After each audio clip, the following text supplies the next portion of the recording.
Okay, we are at quorum, so we'd like to get started. For the record, the time is now 1:09 p.m., and we have begun the Assembly Bill 32 Environmental Justice Advisory Committee public meeting. Welcome, everyone. My name is Karina Jodge, and I'm the lead staff in the Office of Environmental Justice, Tribal Affairs, and Border Relations. I'm excited to be here with you all today. Before we start with order of business, housekeeping will be covered on Zoom, Spanish interpretation, and a few critical details related to the Sacramento facilities. Zoom details will be provided shortly as a reminder for comment periods. Spanish interpretation will be provided in the Spanish channel in Zoom for the duration of the meeting. We do have 2 interpreters to support today's meeting, and we will have them introduce themselves shortly.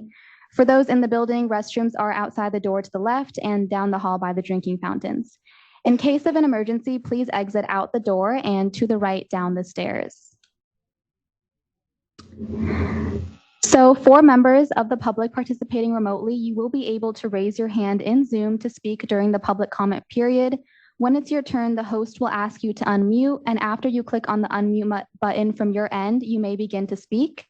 We will be switching off between commenters in the room and on Zoom. We intend to give each commenter 3 minutes to speak, and we'll let you know if any changes are required based on the volume of comments. In the event star 6 does not work to unmute, CARB can unmute you. We appreciate you staying on mute until it's your turn to speak to be respectful of everyone's turn. Before providing your question or comment, please state your name and affiliation if applicable so that we know who's speaking. We'll do our best to do the same in the room for members of the public to know who's talking. Q&A and chat functions in Zoom are turned off for participants. Now I would like to introduce our Spanish interpreters that are on the line. And Leticia, we'll start with you if you could provide a brief introduction. Sure. Good afternoon, everyone. My name is Leticia Reina. I will be giving interpretation services. I am with Cal Interpreting and Translation. Thank you. And next, Aldo. Thank you, Karina. Hello, everyone. My name is Aldo Renterio, a Spanish interpreter providing services as well. Thank you for having us. Thank you. And then Aldo, if you could please provide the translated information on this slide. Absolutely. Thank you so much. Orientación de Zoom. En caso que quiera activar o que tenga alguna pregunta, puede usted levantar su mano y los participantes que están llamando por teléfono por Zoom pueden marcar el número 2 para que puedan levantar su mano y los puedan activar. Se les informará a los participantes del teléfono cuando se les quite el sonido durante la sesión de comentario público y también puede marcar estrella 6 para poner en silencio o activar su sonido. Back to you. Thank you. For those who are participating in person, to prevent echoes, we request that you click on the symbol next to the unmute button as seen in number 1. Next, select Leave Computer Audio as seen as number 2. Also, please make sure to stay muted for the full duration of the meeting to avoid background noise as seen in number 3. Aldo, if you could please provide the instructions on this slide for in-person participants. Absolutely. Thank you so much. Para los participantes que estén aquí y puedan evitar este tipo de aspectos con eco, por favor, pueden evitar de silenciar su audio para que no puedan distribuir ningún tipo de sonido de fondo. También pueden ver en la parte de abajo que pueden poner y seleccionar audio de su computadora para que lo puedan poner en silencio y así no puedan prevenir algún tipo de sonido que se pueda escuchar durante la reunión. Thank you.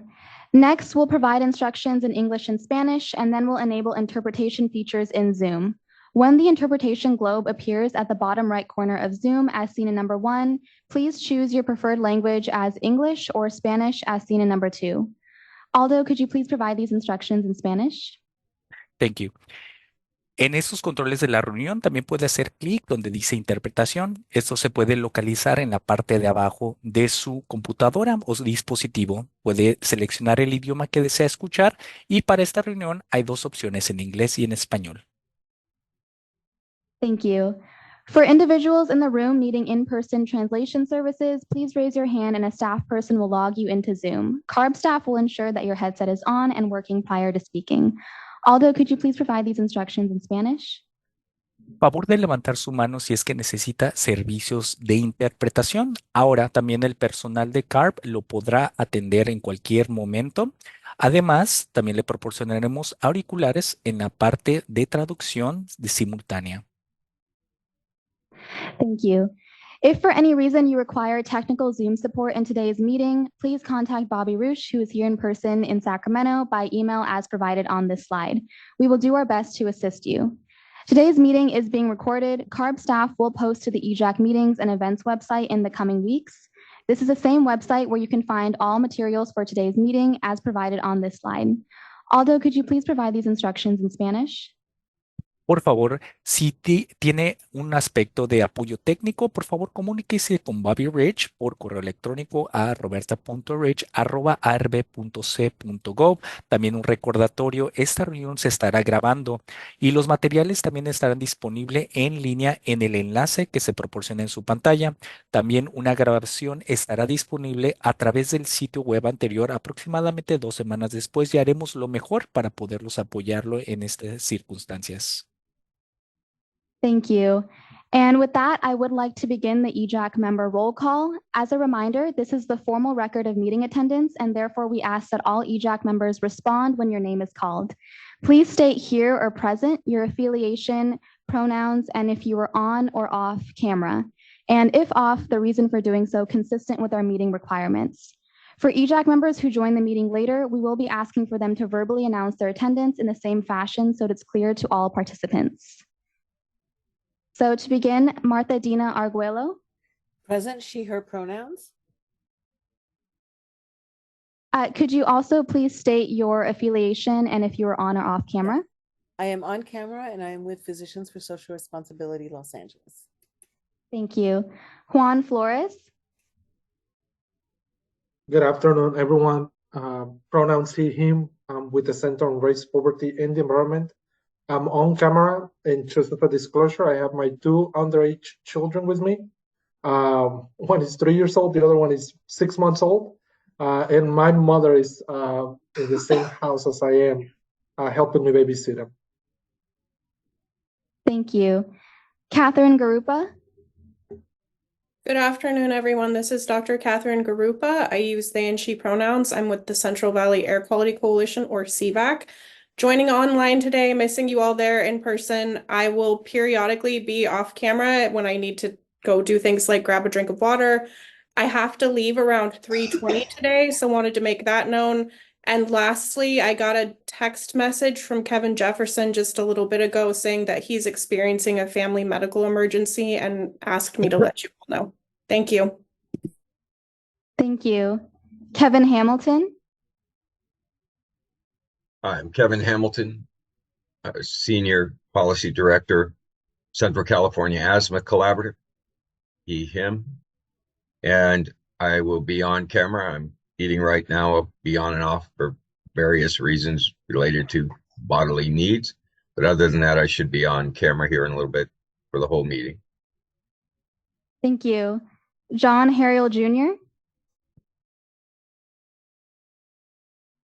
He was trying to connect. Okay. Thomas Helm. Hello, everybody. Tom Helm, co-founder and project director of Valley Improvement Projects in the Northern San Joaquin Valley, here in person. Thank you. Matt Holmes. Matt Holmes, California Environmental Justice Coalition Strategy Director, masculine pronouns, attending remotely. Thank you. And are you on or off camera? I think I'm on camera. Okay, thank you. Just wanted to confirm. Ray Leon.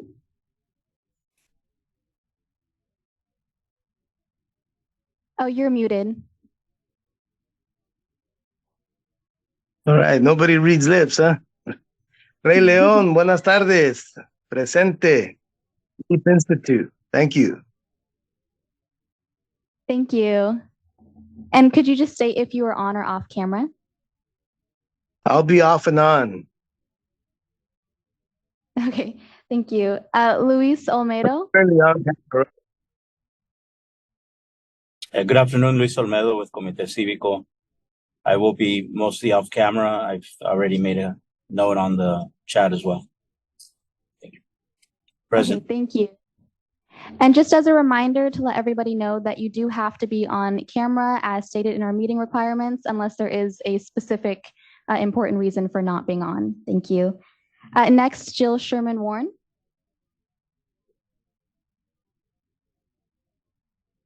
Good morning, Jill Sherman Warren, pronouns she, her, the Executive Director of the Native American Environmental Protection Coalition and elected member of the Hoopa Tribal Council. Sorry. I am obviously sick, but I will be off camera due to technology limitations with my internet. Probably. Thank you. Sorry. And Sharifa Taylor.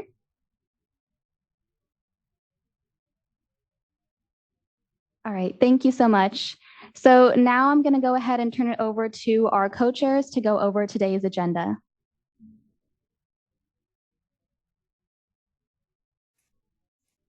So this afternoon, we'll start with introductions and opening remarks, followed by a presentation from Industrial Strategies Division staff on the Cap and Trade Program Standardized Regulatory Impact Assessment, or SRIA, followed by an opportunity for EJAC members to ask questions and also have an internal discussion. Then we'll have a break, public comment, and we'll wrap up with next steps and closing remarks. Meeting agreements are next. Yes. You throw them up on the screen. Okay. These are the internal meeting agreements for EJAC members. Pay attention and equity of airtime. We're going to be going into the SRIA, which is really technical, which lends itself for going down rabbit holes. And so I want to caution everyone and really for folks to internalize and listen and act accordingly, to pay attention to equity of airtime, right? Because it's very easy to just go down a rabbit hole because there's so many technical things.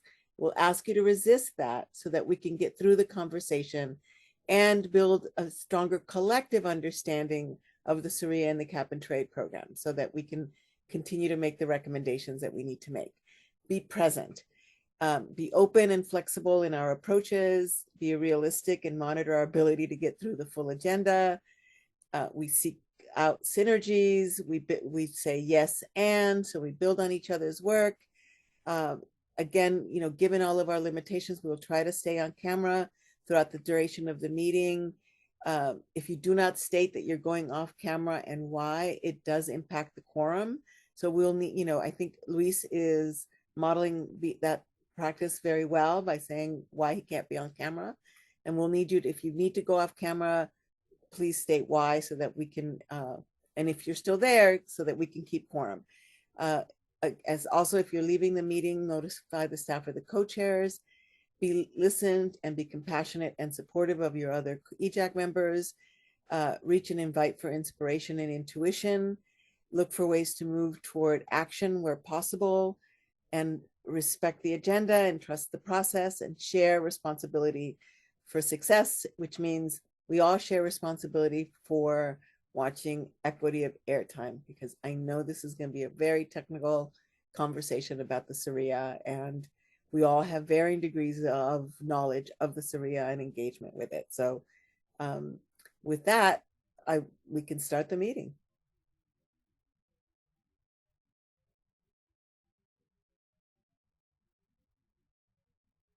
I think I've included my opening remarks in the meeting agreements. So Catherine, Thank you. I'll pass it over to you. Yeah, I thank you had so a couple much. things I wanted to say, but I wasn't sure, Karina, what the order was for opening remarks, if Chanel and others go first and then the co-chairs. So just to let me know. Yeah, so we are going to begin our opening remarks, and we're going to start off with Dr. Steve Cliff, our executive officer, and then we're going to move to Chanel and co-chairs. Thank you. Okay, thank you. Hi, and good afternoon. Welcome to the fourth EJAC meeting of 2024. So as you just heard, I'm Steve Cliff, the executive officer of the California Air Resources Board, and I'm excited to be here with you today as we continue to have a constructive dialogue about our AB 32 programs. I know that the EJAC had a rich discussion last month on cap and trade with guest speakers. Today, we're going to be discussing the Standardized Regulatory Impact Assessment, or SRIA, which CARB released on April 9, 2024. I'll share a little bit more about that agenda item, but first I'd like to respond to one of the persistent questions that I've heard. And I'm aware that several questions regarding CARB's authority to implement no trade zones into the cap and trade program have come up. CARB has broad regulatory authority over the cap and trade program that must be guided by the requirements of the program outlined by the legislature. When AB 32 was being considered by the legislature, there was separate legislation at that time that would have supported facility caps, but that did not move forward, nor did any language about facility caps ultimately get included in AB 398, which is the most recent authorization of the cap and trade program. AB 398 authorizes CARB to create a system with, quote, declining annual aggregate emissions limits. CARB believes that limiting trading would be both inconsistent with a statewide aggregate cap on emissions and, frankly, antithetical to a well-functioning trading program. The facilities located in no-trade regions would need to be subject to some type of facility cap to ensure that they also continue to reduce emissions. CARB is therefore not including no-trade zones in the proposed 2024 cap and trade program amendments. However, in the SRIA that will be discussed today, CARB does talk about how no trade zones could impact the overall effectiveness of the program. These potential benefits and concerns should be taken into consideration with any future legislative expansions of CARB's cap and trade regulatory authority. I'm happy to pause here and take any questions about this, since I'm sure that there have been several questions and perhaps are more. So if anyone would like to ask questions here, I'm glad to take those.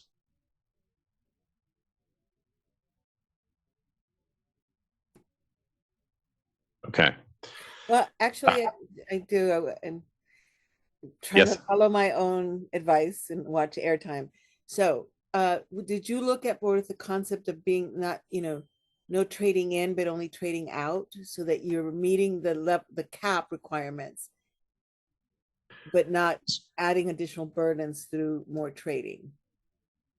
So I think that's probably best addressed in the discussion regarding the SRIA. What I will say is that the trading fundamentally, in CARB's view, is important because it helps reduce the overall costs and therefore benefits cost effectiveness of the program. So the broader the trading, the more cost effective the program is. And so by having that statewide cap that with a declining emissions limit combined with trading helps to find the most cost effective reductions, in addition to the various direct measures that we have in California that are included in the scoping plan that are regulatory programs to continue to reduce emissions from various emission sources, such as those in the transportation sector and otherwise.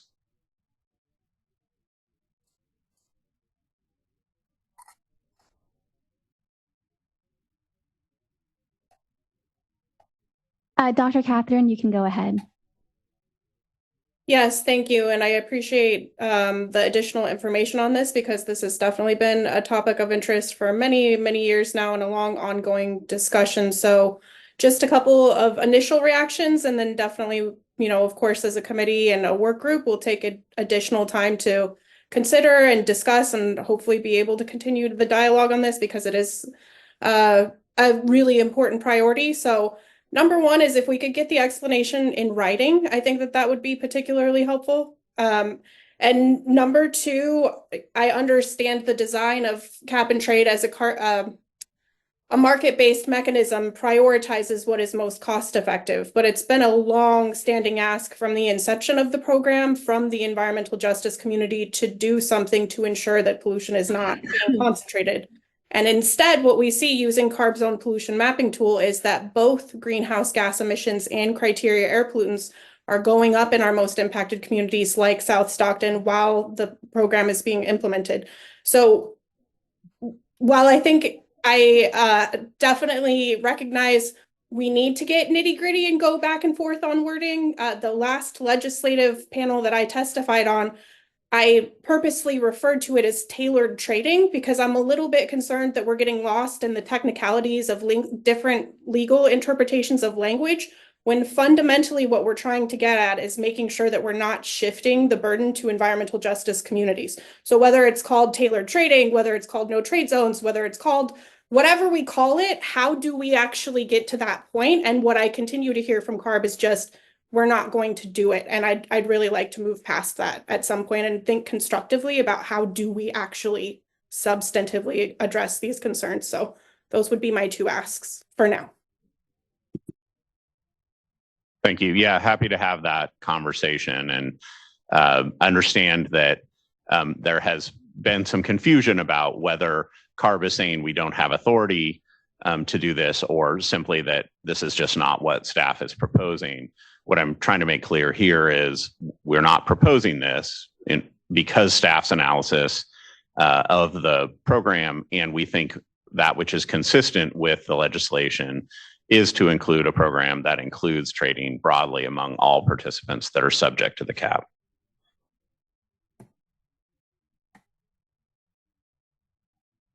So if there's no further questions, I'll sort of continue on. Thank you for those. Sorry, Steve. I think Juan's hand is up, and then Kevin's hand's up. Just a quick comment. If I understood correctly, I would caution calling cap and trade a well-functioning tool, because that is an insult to the frontline communities that continue to be sacrificial zones for big polluters, because they're getting firsthand the hits of pollution and getting little to none economic benefit from cap and trade. So I would really, really caution, especially in these public forums, to calling cap and trade a good functioning tool. Thank you.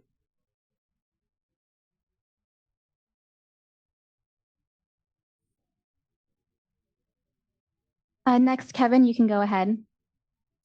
I wanted to give Dr. Cliff a chance to respond. The response was indicated. Okay. So yeah, I'm hearing clearly that while CARB has the authority, they are choosing not to do this based on their interpretation of AB 398 and the cost benefit analysis that I'm assuming is the one in the SRIA that we see now. Please correct me if that's wrong. And when we're talking about no trade zones in areas where communities are most impacted by the results of these emissions, in the places where these emissions, these facilities are located, it seems odd that there is no mechanism in place to be able to measure those impacts and to determine whether or not this is indeed a cost benefit as far as moving them toward adopting new equipment that reduces their climate emissions. I can't find anything anywhere that documents that by the specific facility and the equipment that they have changed out because of this program and reduced emissions in the communities, in disadvantaged communities across California. If you've got an inventory of that really can show us that there's been these reductions as a result of this approach, I think all of us would love to see that. The first 20 years of the program don't demonstrate that at all, or the first 15 years of the program, where the results were tepid at best. So, and if in 2019 transportation hadn't saved everybody, we wouldn't have even hit the 20% then. So I have a lot of doubts, and I think all of us do, that continuing to do the same thing or close to the same thing without any adjustments or any way to bring bad actors sort of to the dock here and pull them out of the program at the very least, it doesn't make any sense. And we can't go forward and make the same amount of progress or not progress that we did in the first 16 years, spending $45 billion for spending another projected potentially $60-70 billion over the next 20 years. I just don't see that working out, Dr. Cliff. But we're all happy to see any kind of factual data that demonstrates that it can. Thank you. Great, thank you. And there are certainly examples of where the program has motivated specific investments in at facilities. So we can pull that out to help. We need an inventory. Sorry to interrupt, but we need an inventory of all of them, not just examples of a few good actors, just to be clear. Sorry to interrupt it, but I just wanted to be clear. Thank you. I'm sure there's examples here and there.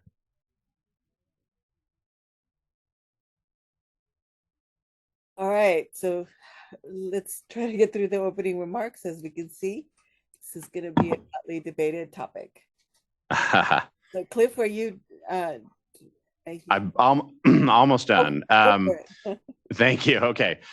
So as I mentioned, we're going to be discussing the SRIA, which we put out on April 9, and that is not a formal rulemaking proposal. It's just a snapshot of what our estimate in time would be of the potential cost of regulation. So the actual proposal, when that is released, will have much more detail and support for the types of things that we're discussing today.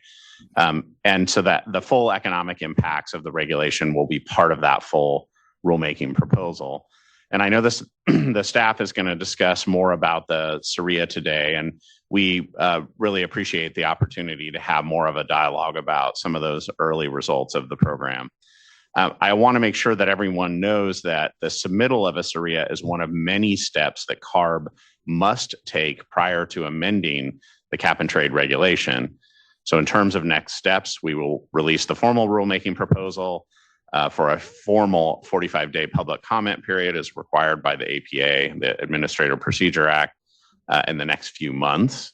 And then we will continue that dialogue prior to this being heard by the CARB board. And I know that we're not going to agree on every aspect of these programs, but it's my sincere hope that through ongoing dialogue, we can make meaningful strides towards common ground. Before I turn it over to Chanel, I just want to reiterate CARB's commitment to ensuring that the EJAC has the resources necessary to advise the board on the implementation of AB 32 to ensure communities with the most significant exposure to air pollution, which includes communities with minority populations or low-income populations, receive maximum benefits. In terms of resources, we're working hard to secure a contract for a third-party facilitator to provide support for EJAC meetings, as well as a technical writer that will work with the EJAC to develop recommendations, documents, and presentations. We've also recently created a new section, complete with a program manager, that will be dedicated to assisting the EJAC. This includes organizing EJAC meetings and subquorums, responding to EJAC's requests for information, and assisting with overall coordination between the EJAC, CARB, and other entities. I hope these resources help the EJAC continue to fulfill its important role to advise the board on pertinent matters of AB 32 implementation. Finally, I want to express my deep gratitude to all of you for your commitment and for encouraging us to all think about how we can continue to make progress as we prepare for a joint meeting with the CARB board in September. So with that, I'm going to hand it over to Chanel Fletcher. Thank you.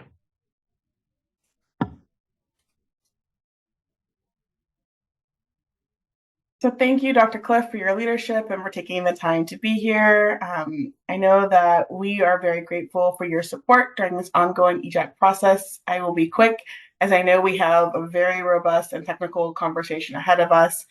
I think as most people know, my name is Chanel Fletcher, Deputy Executive Officer for Equity, Communities, and Environmental Justice. I just want to welcome everyone, thank the public for listening in and for engaging in our EJAC public process. I also want to welcome and thank the CARB deputies, the board members, and the chair's office who are also with us today on Zoom. I will now turn it over to the EJAC co-chairs. Thank you so much. I guess I will turn it over to Catherine or Martha Dina. Take it away, Catherine. Thank you, Dr. Cliff and Chanel and Martha Dina. We are now approaching the 1-year mark of EJAC having officially formed as a permanent body, and so did also want to take this opportunity to acknowledge and recognize how far we've come since this group first came together, and how much work has been put in and how much work we still have ahead of us. Around this time last year, we were convening as work groups and coming up with a set of asks for what we would need to be a permanent body. And we've definitely made some progress, including increased space to present at community meetings and workshops. There's much still on the table in terms of unanswered questions, the need for additional resources, and ongoing dialogue. It absolutely takes a team to get this work done, and I'm just coming from vacation and catching up. So definitely looking forward to an initial conversation on the cap and trade SRIA, knowing again that this process is going to be going on for at least a few more months. I did want to particularly thank Kevin Hamilton for presenting at low carbon fuel standard and cap and trade workshops over the last few weeks while I was out and distributing the workload. Really appreciate that. And acknowledge that as EJAC, we are our own community, and just similarly along the lines of what Dr. Cliff was saying, while we, even as members, don't always agree on how to reach certain outcomes because EJ is not a monolith. Overall, I do think we agree on the outcomes, even if we're not always on the same page in terms of how we get there.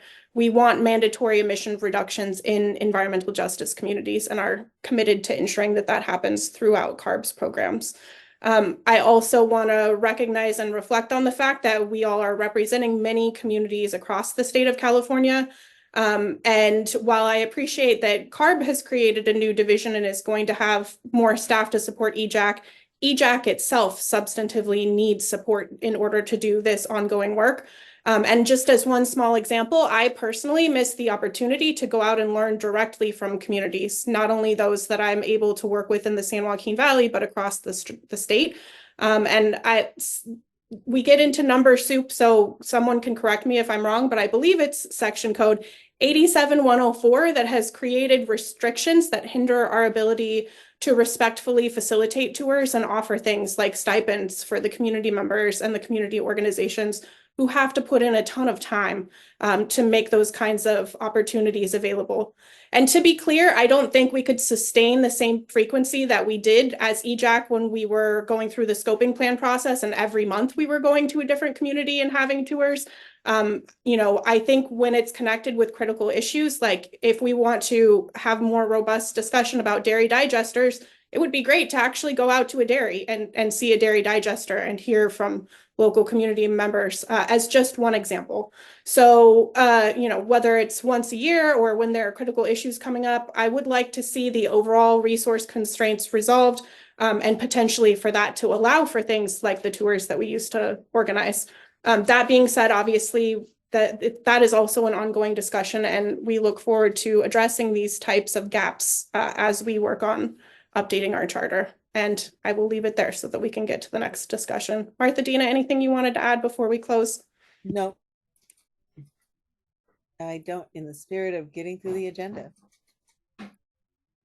Thank you, Dr. Catherine. So now we will be moving on to our first main item on the agenda, which is CARB's presentation on the Cap and Trade Standardized Regulatory Impact Assessment, or SRIA. Mark and Rajinder, are you both on the line? Hi, Mark Cipolla, I'm present.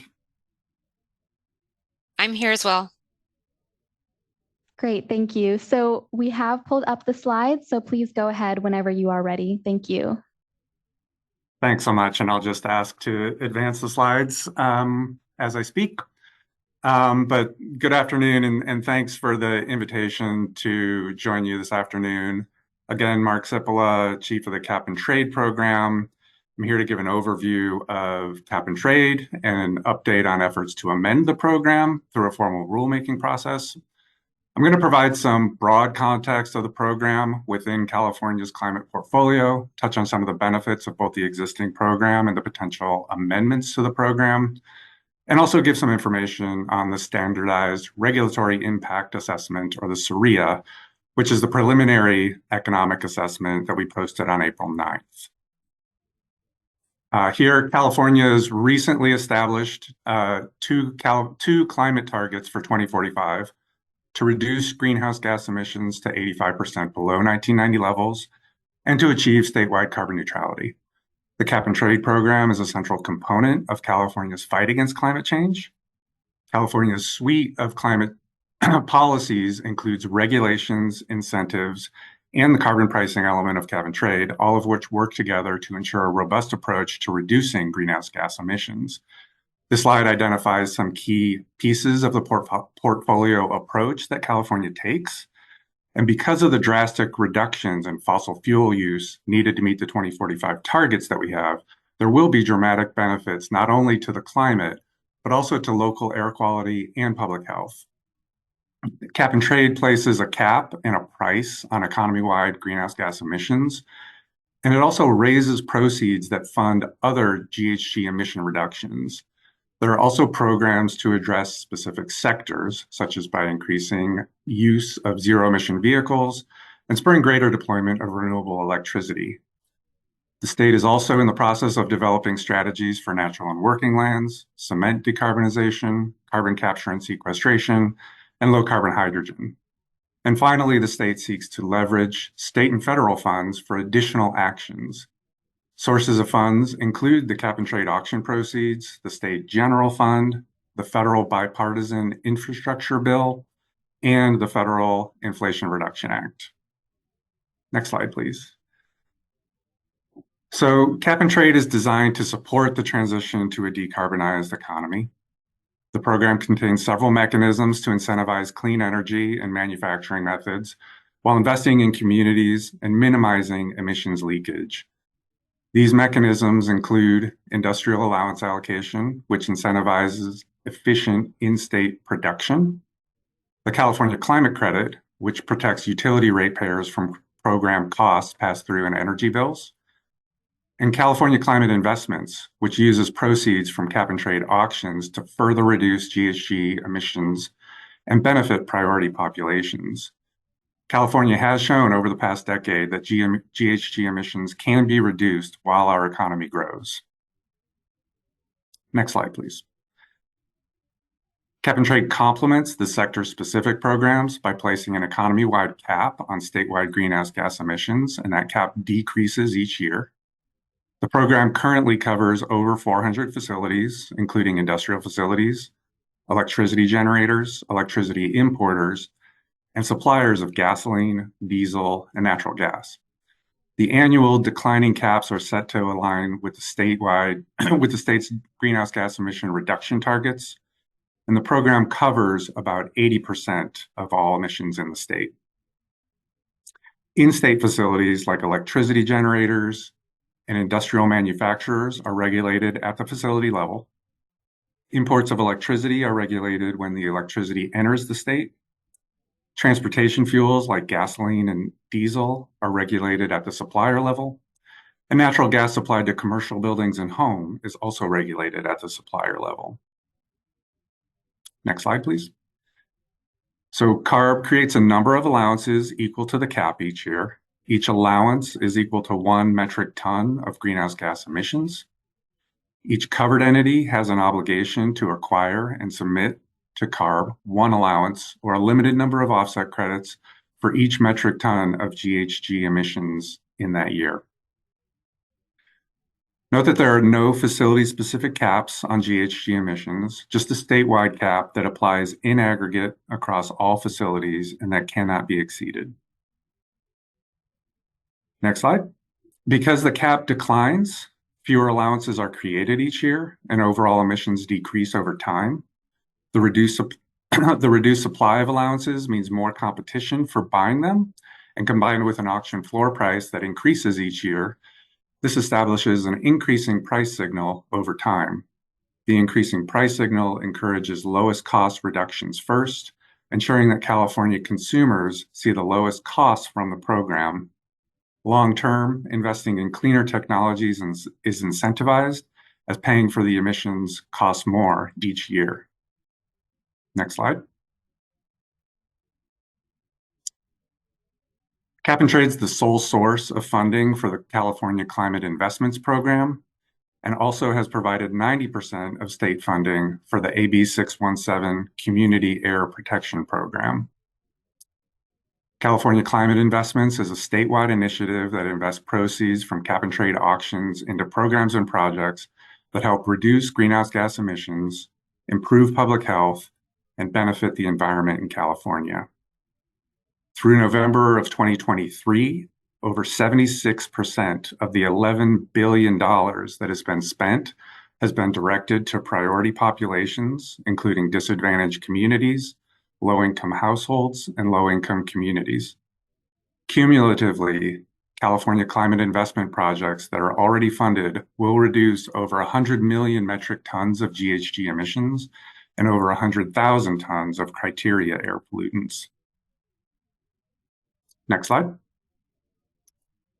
More on California climate investments. They reduce GHG emissions and provide benefits to California through a diversity of projects across the state. For example, these funds have provided rebates for electric vehicles, weatherizing low-income homes, expanding clean public transportation options, and preserving and restoring public lands, as well as enhancing affordable housing and sustainable communities. This slide shows just some of the many benefits of the California Climate Investments is providing over the project lifetimes. That includes funding for over 420,000 rebates for zero emissions and plug-in hybrid vehicles, almost 1 million acres of land restored or conserved, and contracting for over 12,000 affordable housing units. Next slide. So cap and trade allowances are distributed in a manner to help achieve the requirements of Assembly Bill 32 and the goals of the program. Most allowances are sold at quarterly auctions. As noted, proceeds from the state-owned allowances fund the California Climate Investments Program and the AB 617 Community Air Protection Program. A slightly smaller number of allowances, that would be about 38%, looks obscured on the slide, but 38% are allocated to electric utilities and natural gas utilities to protect consumers, which I'll just discuss more on the next slide. Slightly over 15% of the allowances are allocated to industry to support efficient production in California. And 5% of allowances are set aside in reserves for price containment, which protects businesses and California consumers from potential spikes in allowance prices. Next slide, please. So almost 40% of allowances are allocated to electric and natural gas utilities to protect consumers from increased energy costs. The utilities receive free allowances and consign a portion of these allowances to the cap and trade auctions, and each consigning utility must use the proceeds from the sale at auction to benefit its own ratepayers. Most allowance value provided to utilities is returned to the customers in the form of California climate credits. These are flat credits on utility bills, meaning they're not tied to the amount the end user uses, their amount of electricity or natural gas consumed. For a given utility, each consumer receives the same credit amount. The climate credits are an important tool to protect utility customers while preserving incentives for energy conservation. A June 2024 analysis from the Legislative Analyst's Office found that on average, these credits have fully offset and even exceeded cap and trade compliance costs, providing ratepayers with a financial benefit.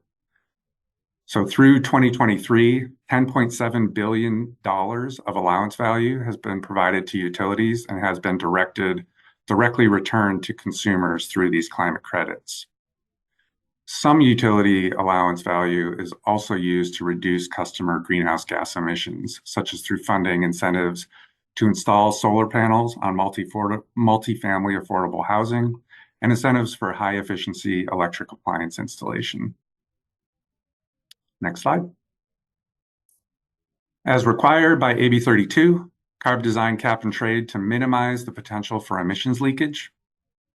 Emissions leakage is a decrease in greenhouse gas emissions in state with a corresponding increase in out-of-state greenhouse gas emissions. This type of leakage can occur when costs faced by regulated businesses in California are not shared by competitors outside California. The figure shows an example where we can have in-state industrial facilities facing competition from out-of-state facilities. If in-state businesses were to fully pass through compliance costs to customers, consumers may shift to buying out-of-state goods that are cheaper. This could lead to decreased production and emissions in-state, but increased production and emissions out-of-state, which are bad outcomes for both the atmosphere and the California economy. CARB addresses this risk primarily through direct allocation of allowances to industrial facilities. Allocation scales with facility production, and this approach incentivizes clean in-state production. It helps retain high-road jobs within California, and it's crucial for ensuring overall GHG emission reductions. Next slide, please. So cap and trade regulates greenhouse gas emissions. Controls on local air quality operate under a regulatory framework that is separate from GHG emissions. Local air pollutants like particulate matter and oxides of nitrogen are primarily regulated under the Federal Clean Air Act, which is a broad statute that requires each U.S. state to meet local air pollution standards. California has set its own local air pollutant standards that are more stringent than federal standards, and CARB establishes the state strategy for meeting all of its local air pollution targets. Generally, regulatory authority over local air pollution from specific sectors and sources is split among CARB and local air districts. Local air districts oversee local air pollution regulations and permitting for stationary sources within their borders, such as oil refineries. CARB regulates local air pollution from statewide mobile sources, like cars and trucks. All greenhouse gas emissions are regulated at the state level and under CARB authority. Next slide, please. So with that background, we're considering updates to the cap and trade program. Potential updates are being informed by new legislative targets, the 2022 scoping plan, evolving state policy, an updated GHG emissions inventory, and our own implementation experience. Each update to the scoping plan allows California to assess progress on achieving the state's climate targets. The 2022 scoping plan incorporates executive orders, legislative direction, and board direction to lay out a technologically feasible and cost-effective path to carbon neutrality by 2045. The modeling in the 2022 scoping plan is informing current review and updates to cap and trade, just as we considered the 2017 scoping plan during changes to cap and trade in 2018. The 2022 scoping plan modeling shows that we need to increase our ambition for 2030 emissions reductions to be on course for meeting our 2045 targets. The current cap and trade review also reflects the latest updates to base the greenhouse gas emissions inventory more directly on the highest quality verified data where we have that available. Next slide, please.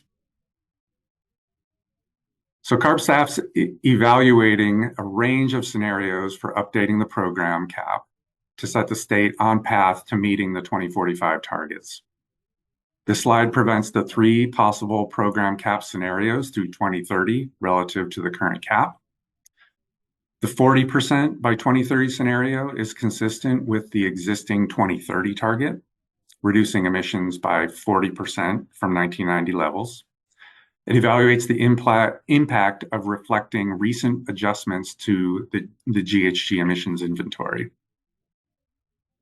The 48% by 2030 scenario is informed by the increased ambition that the 2022 scoping plan indicates is needed to achieve carbon neutrality by 2045. And the 55% by 2030 scenario is an upper bound on ambition for 2030. For each scenario, the slide shows the total potential reduction in allowances for the period 2021 through 2030, and that ranges from 115 million to 390 million allowances removed. The proposed scenario in the SRIA assess allowance budgets consistent with the 48% in 2030 target. For that 48% scenario, the cumulative reductions through 2030 are approximately 265 million allowances. Reducing the program caps will further support the long-term price signal to invest in cleaner technologies. Next slide, please. So CARB released the Standardized Regulatory Impact Assessment, or the SRIA, on April 9th. The SRIA represents an initial economic evaluation of potential changes to the program and was prepared using the best available information, but may not reflect precise real-world potential impacts. CARB emphasizes the SRIA is not a staff proposal for amendments, but is only one of many steps CARB must take prior to updating the regulation. The table shows the benefits during 2025 through 2046 per the staff analysis in the SRIA for the three scenarios. For the proposed scenario, there are nearly 1 billion tons of GHG emission reductions, along with substantial additional reductions beyond the current regulation of NOx emissions, nitrogen, and particulate matter emissions. These are the local air pollutants that impact health. Next slide, please. So CARB's held 5 workshops and 2 community meetings over the last 11 months to develop the initial regulatory concepts that are aligned with state goals. At the community meetings, an Environmental Justice Advisory Committee representative presented the following 3 recommendations. These were elimination of free allowances, eliminating offset credits, and restricting trading in priority environmental justice communities. Staff has provided an initial qualitative discussion of these proposals beginning on page 17 of the SRIA. Any potential changes to the program must be considered in the broader context of the program, where CARB has statutory mandates to protect against emissions leakage and maximize the cost effectiveness of GHG reduction measures. Proposals must also be considered in the context of a more stringent program going forward, where annual budgets decrease up to 11% per year from 2025 through 2030.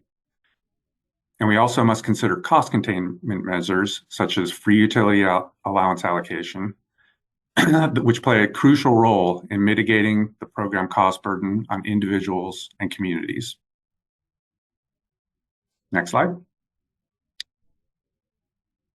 In response to some previously raised concerns about certain elements of the cap and trade program, CARB has evaluated connections between the program and local air pollution, the number of banked allowances, and the forest offset protocol.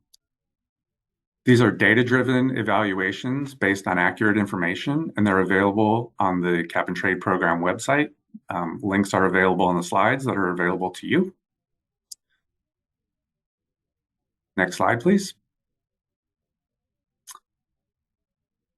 And this slide gives an overview of the informal and formal processes for updating cap and trade. We're currently in an informal pre-rulemaking phase where we work with stakeholders and interested members of the public to spread awareness of potential program updates, hear feedback on how the program is working, and identify additional ways in which the program could be improved. So far, we've held these 5 informal workshops where we've presented information about the existing program, discussed concepts and on new and updated provisions, and sought stakeholder input. The public engagement during this informal development period is important for constructing a formal rulemaking package. The formal rulemaking is a regulatory process defined by certain milestones along specific timelines, which are in accordance with California's Administrative Procedures Act. The release of the SRIA marks a preliminary step in that process.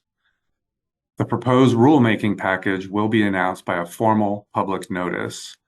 It will include proposed regulatory text, a report from CARB staff that describes the rationale for proposed changes, and economic and environmental analyses. After the initial proposal, CARB has 1 year to submit the final rulemaking package to the Office of Administrative Law. During the formal process, there continue to be opportunities for public input, such as during the 45-day and 15-day comment periods. CARB will respond in writing to any of these public comments in the final staff report near the end of that public process. And CARB will keep the Environmental Justice Advisory Committee and the public apprised of developments as the formal rulemaking proceeds. Next slide, please. This is just an infographic that provides an overall summary of the program. And with that, I will thank you for your time and turn it back to the organizers. Thank you, Mark. So now I'm going to go ahead and turn it over to EJAC co-chairs to start the discussion.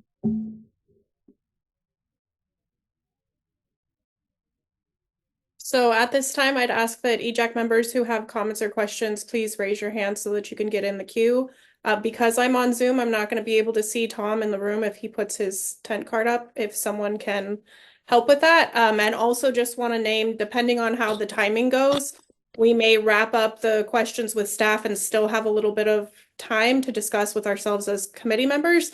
But if we want to take the full time to ask questions, I'm totally open to that as well. I do have questions, but I tend to talk a lot on this item, so I want to pause for a minute first and see if other members have questions or comments.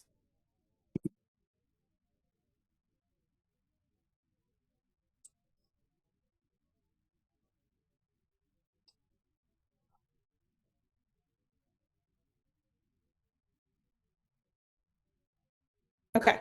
Well, maybe I'll just kick us off so it'll give people a few minutes. I know it takes time to absorb, and I did have the opportunity to go back and watch the recording of the April 23rd workshop. So first, I want to reiterate the thanks to CARB staff for coming and presenting and being willing to have a discussion with us.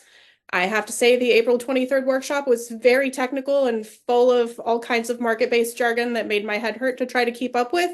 So I appreciate that the approach today was a bit more general.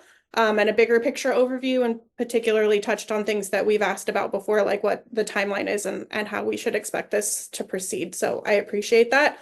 I don't think it's our job as EJAC to have to learn all of the technicalities of how a market-based system works. And I did have the opportunity before I left on vacation to read through the pages 17 to 21 and just kind of give a general skim to the SRIA. So I think along the lines of what we started to touch on in the brief back and forth with Dr. Cliff is that from my perspective, it still seems like EJAC recommendations are not being seriously considered or incorporated. They're based, because it's all about the market, just like the workshop was all about liquidity and market certainty and lowest cost to industry.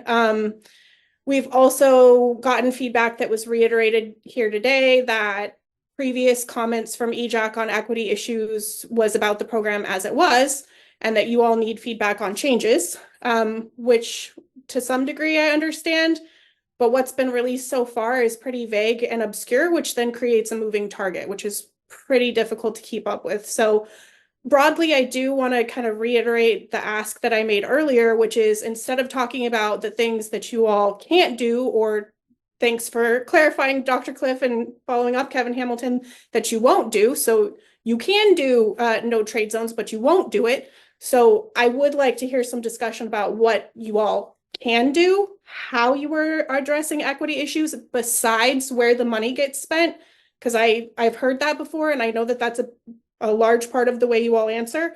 But in the program design itself, how are you all taking equity issues into account?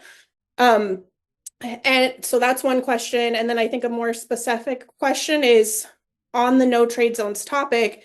If you're saying that you won't do it because of a cost benefit analysis that, rules it out as meaning that the program won't be as efficient, where is that actual analysis? Because it's one thing to say that, but again, where is the evidence showing that? So I think those would be my two starter questions. And again, want to encourage other EJAC members to jump in after that.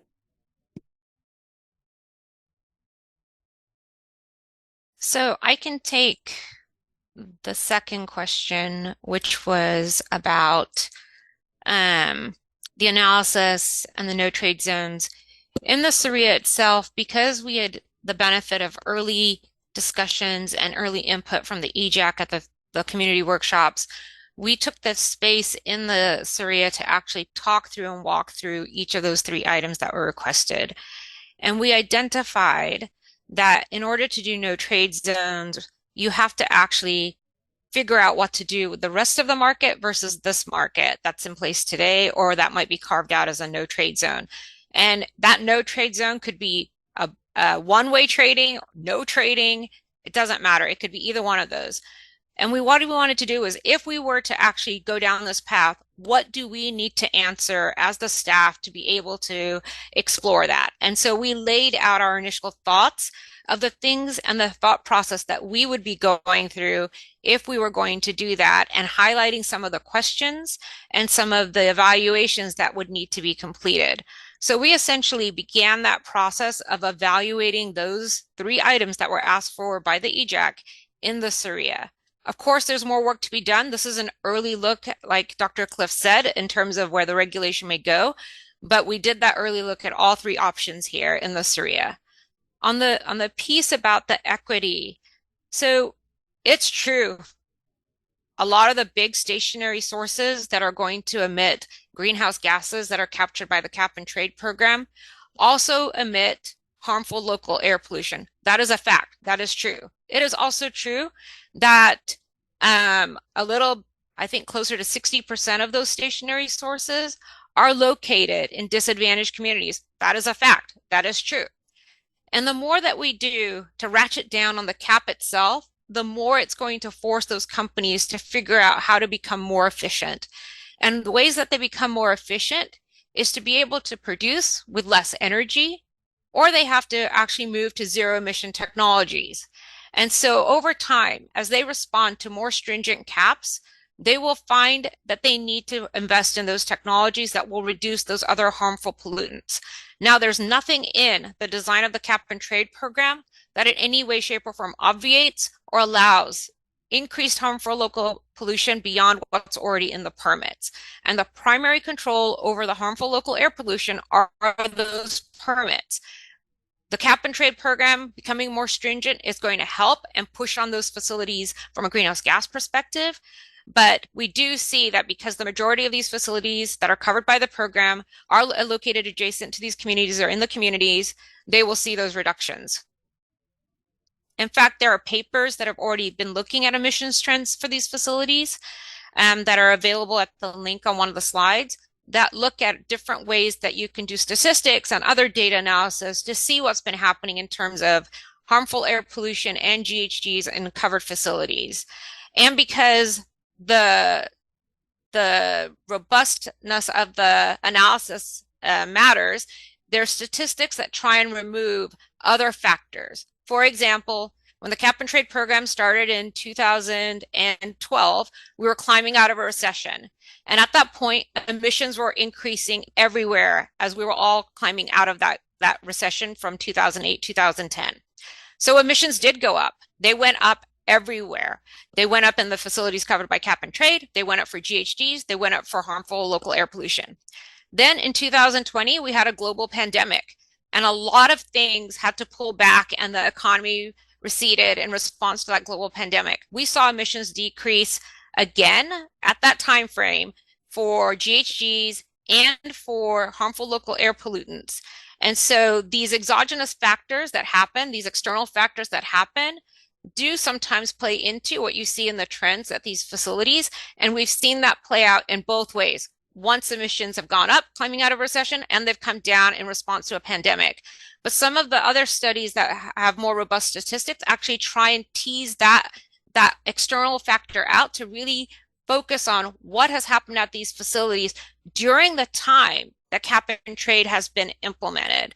And I want to say during the time that cap and trade has been implemented, because the implementation of the program itself hasn't been shown to concentrate pollution.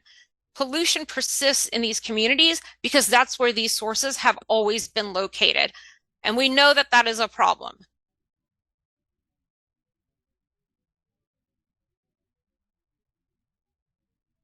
So I definitely want to respect equity of airtime. I would just quickly say in response that there's, I think, a lot of debate still going on about what the impacts of the cap and trade program are. And some of the literature says one thing and some of the literature says another. And it was maybe a year and a half or 2 years ago where we had a presentation from OEHA, the Office of Environmental Health Hazard Assessment, on their analysis that included reductions in diesel pollution from truck rolls. So that is not the type of analysis that really helps us understand what's happening with the emissions. And while cap and trade may not be designed to reduce criteria air pollutants, I think we certainly don't want to see those trends go up. So again, I feel like this is an area where there's still more that needs to be done. And with that, I'm going to pass to Kevin, and then I see you, Matt. Well, I think you had another question, Catherine. There were two questions, right? And Rajinder, you were going to answer one. Was somebody going to answer the first one? Which I think I did she both. touched on, yeah, she touched on Okay, both good. of them. My All right. bigger question was about equity issues. I do have one or two other questions, but I'm going to put myself back at the end of the queue for equity of airtime. So thank you, Kevin. Go ahead. Absolutely. Good afternoon. Great presentation again. Thank you again, Matt and Rajinder's staff who put this together. Just a couple of one question is really remedial, simple, and the other one maybe not so much fun. So I'll take the simple remedial one first. I noticed on slide 9, you said cap and trade is funding AB 617. I will be honest, I did not know this. Is that true? Yes. Funding the community air grant program and all that is being funded by cap and trade? A significant By portion. GGRF? Yes. A significant portion of AB 617 is funded by the auction proceeds. Good to know. Thank you. Thank you. That's useful to me in another conversation. Thank you. So I told you that was simple. Probably the easiest question I've ever asked.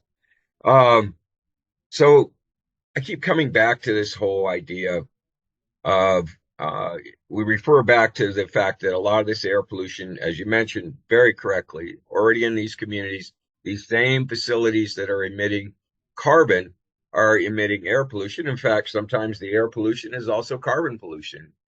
Black carbon is a perfect example of this, right? Especially elemental black carbon.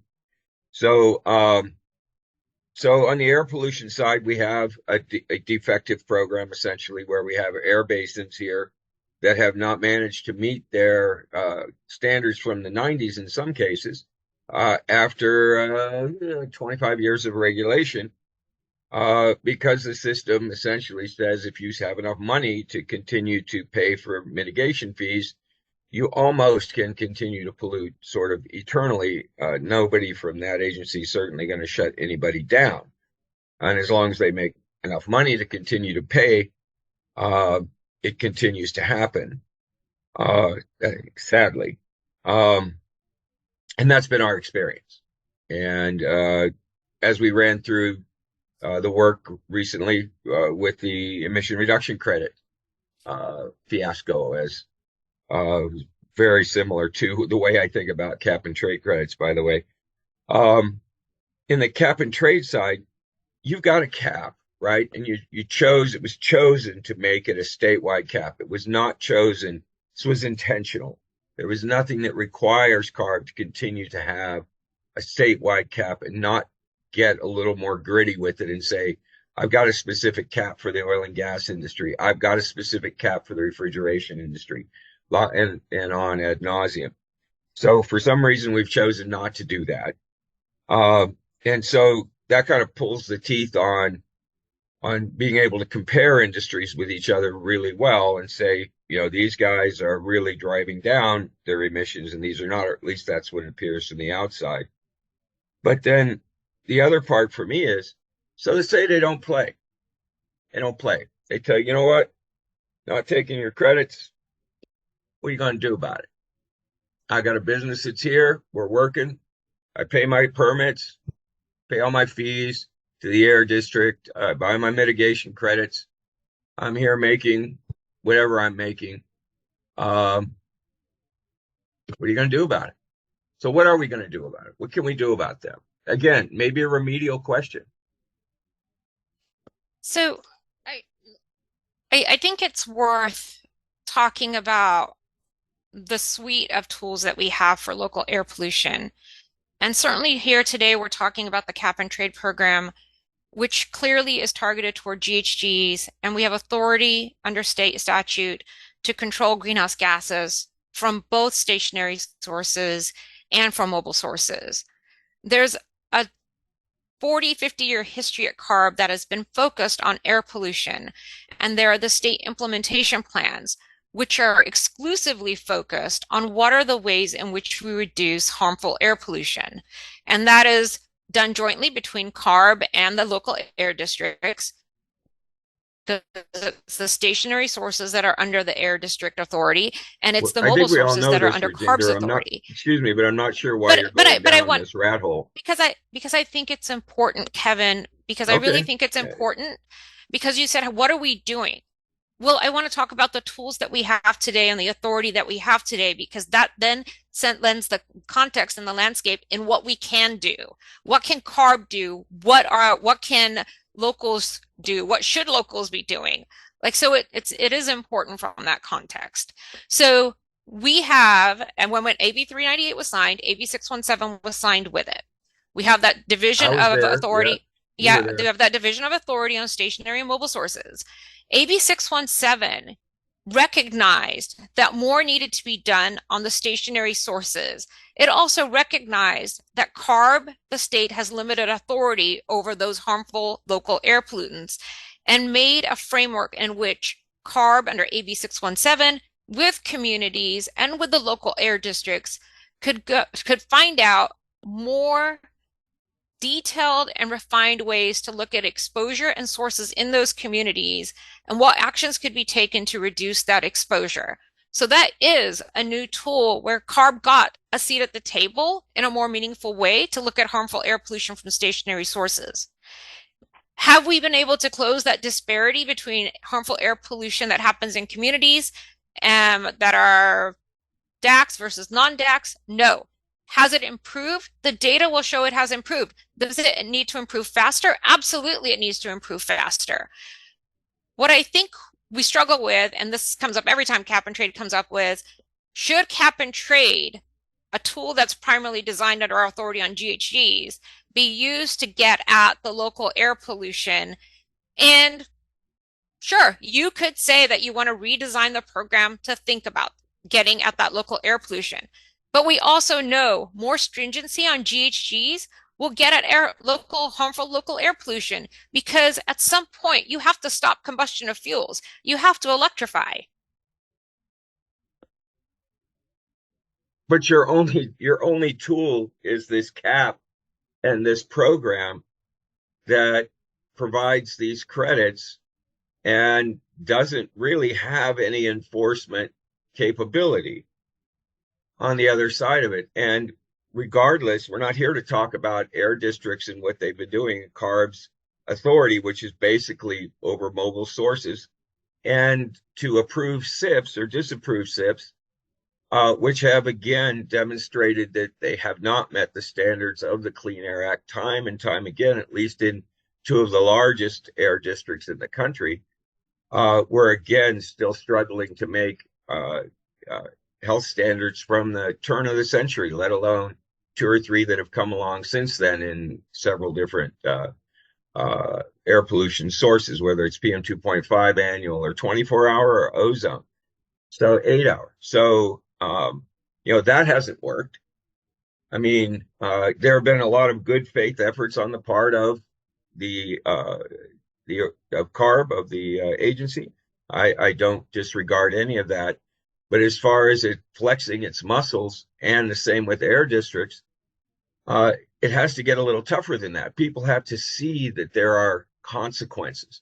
And right now, I think many of these players don't see those consequences. What they see is money. And so there are some certainly there's always some good actors, but the worst actors of all tend to continue doing what they're doing. Many of the changes they're making that we see are more in response to improvements in technology overall and their need to compete with their other parts of the industry that they compete with. And so they don't want to get left behind. And that's, again, a tool you could say is partially driven by cap and trade. But without any enforcement piece, cap and trade has no teeth. And there's a friend of mine who used to say, no matter how nice a guy you are, you got to show a little teeth now and then, or people will just run over you. And so this program, I appreciate everything that's being proposed in it, and I appreciate all the work that's being done for it. But I think without more teeth, I just don't see how it hits these numbers going forward, let alone has that complementary impact on air pollution, which again, I don't think is irrelevant, but is not really relevant to the question I was asking. Okay. So wait a second. I'm sorry, Martha Dina. I do want to respond to the no teeth and enforcement, because I don't think it's a good look for CARB to leave the impression that we have a regulation that isn't enforced. And I'm just going to tease apart what I think Kevin is really saying. And Kevin, you can correct me if I'm wrong. We have a regulation on the books. If people don't comply with the requirements of that regulation in terms of turning in their allowances, meeting the reporting deadlines, doing all of that, we do take enforcement. Reporting their emissions on time, we do take enforcement. There's a whole slew of public cases on our website where we've taken enforcement. I think, Kevin, what you may be getting to, and I don't want to put words in your mouth, so I want you to correct me if I'm wrong here, is how do I make somebody take a specific action on a specific time frame to reduce their emissions and hold them accountable to that? Yes. So that's the question, and that is not the way the cap and trade program is designed. It is designed to say aggregate caps, because in AB 398 it does talk about aggregate declining caps.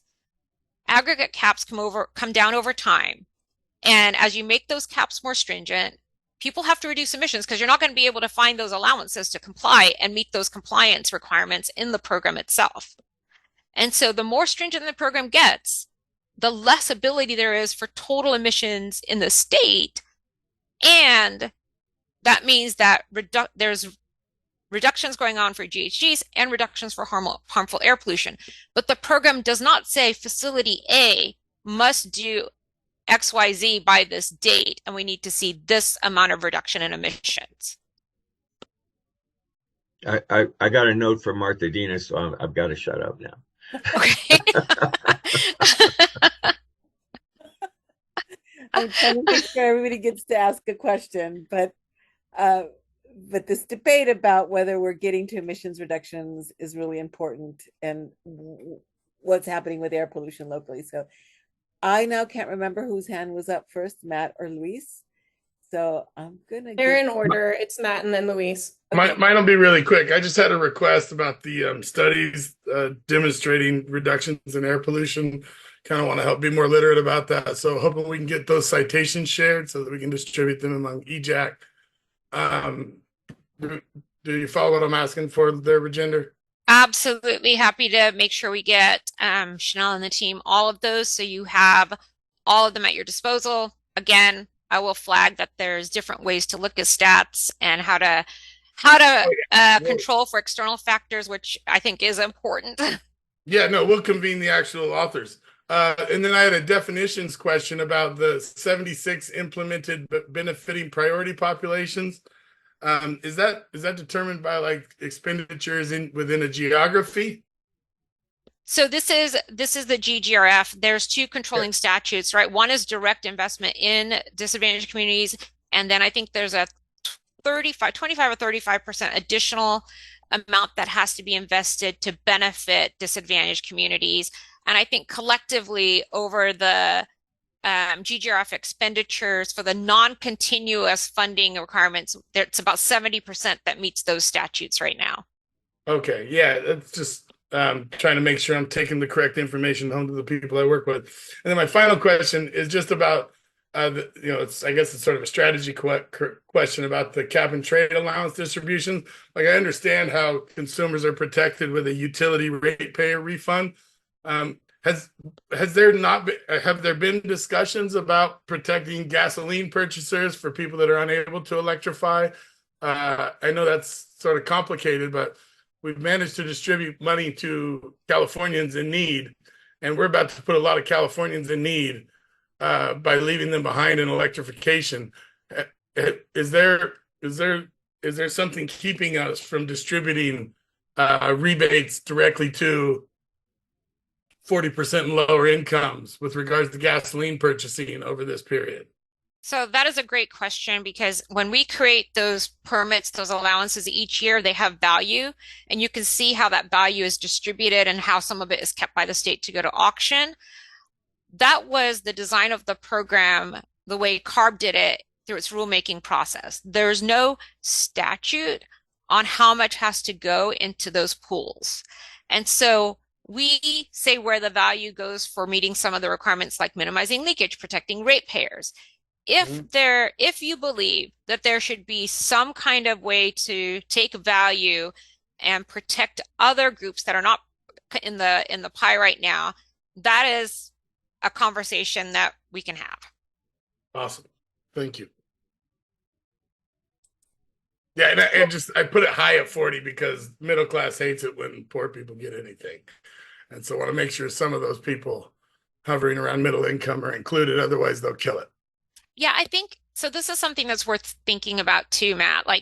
So the reason that we give allowances to the utilities is because they're heavily regulated, right? The investor-owned utilities are regulated by the PUC, so they have oversight to make sure that value from those allowances they get actually is returned on bills back to ratepayers in the state.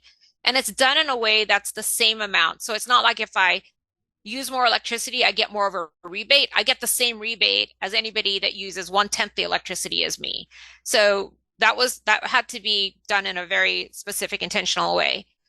The gasoline producers, petroleum industry, they're not regulated to the same extent or the same way that we regulate the electricity side. So at the beginning of the program, we were not going to give the gasoline petroleum industry allowances with the expectation that they would provide some kind of relief for people who are buying that product.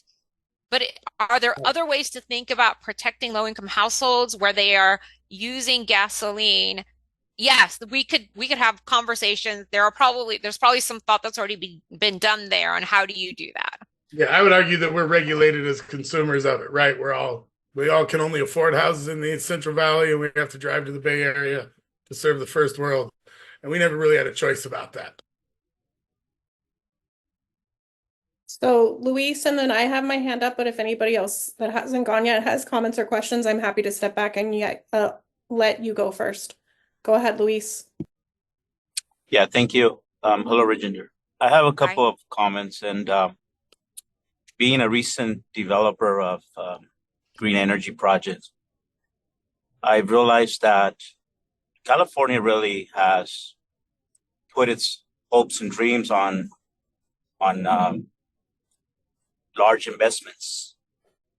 So it's not really looking necessarily at our neighborhoods, our community, innovation coming out of our communities, ownership happening in our communities.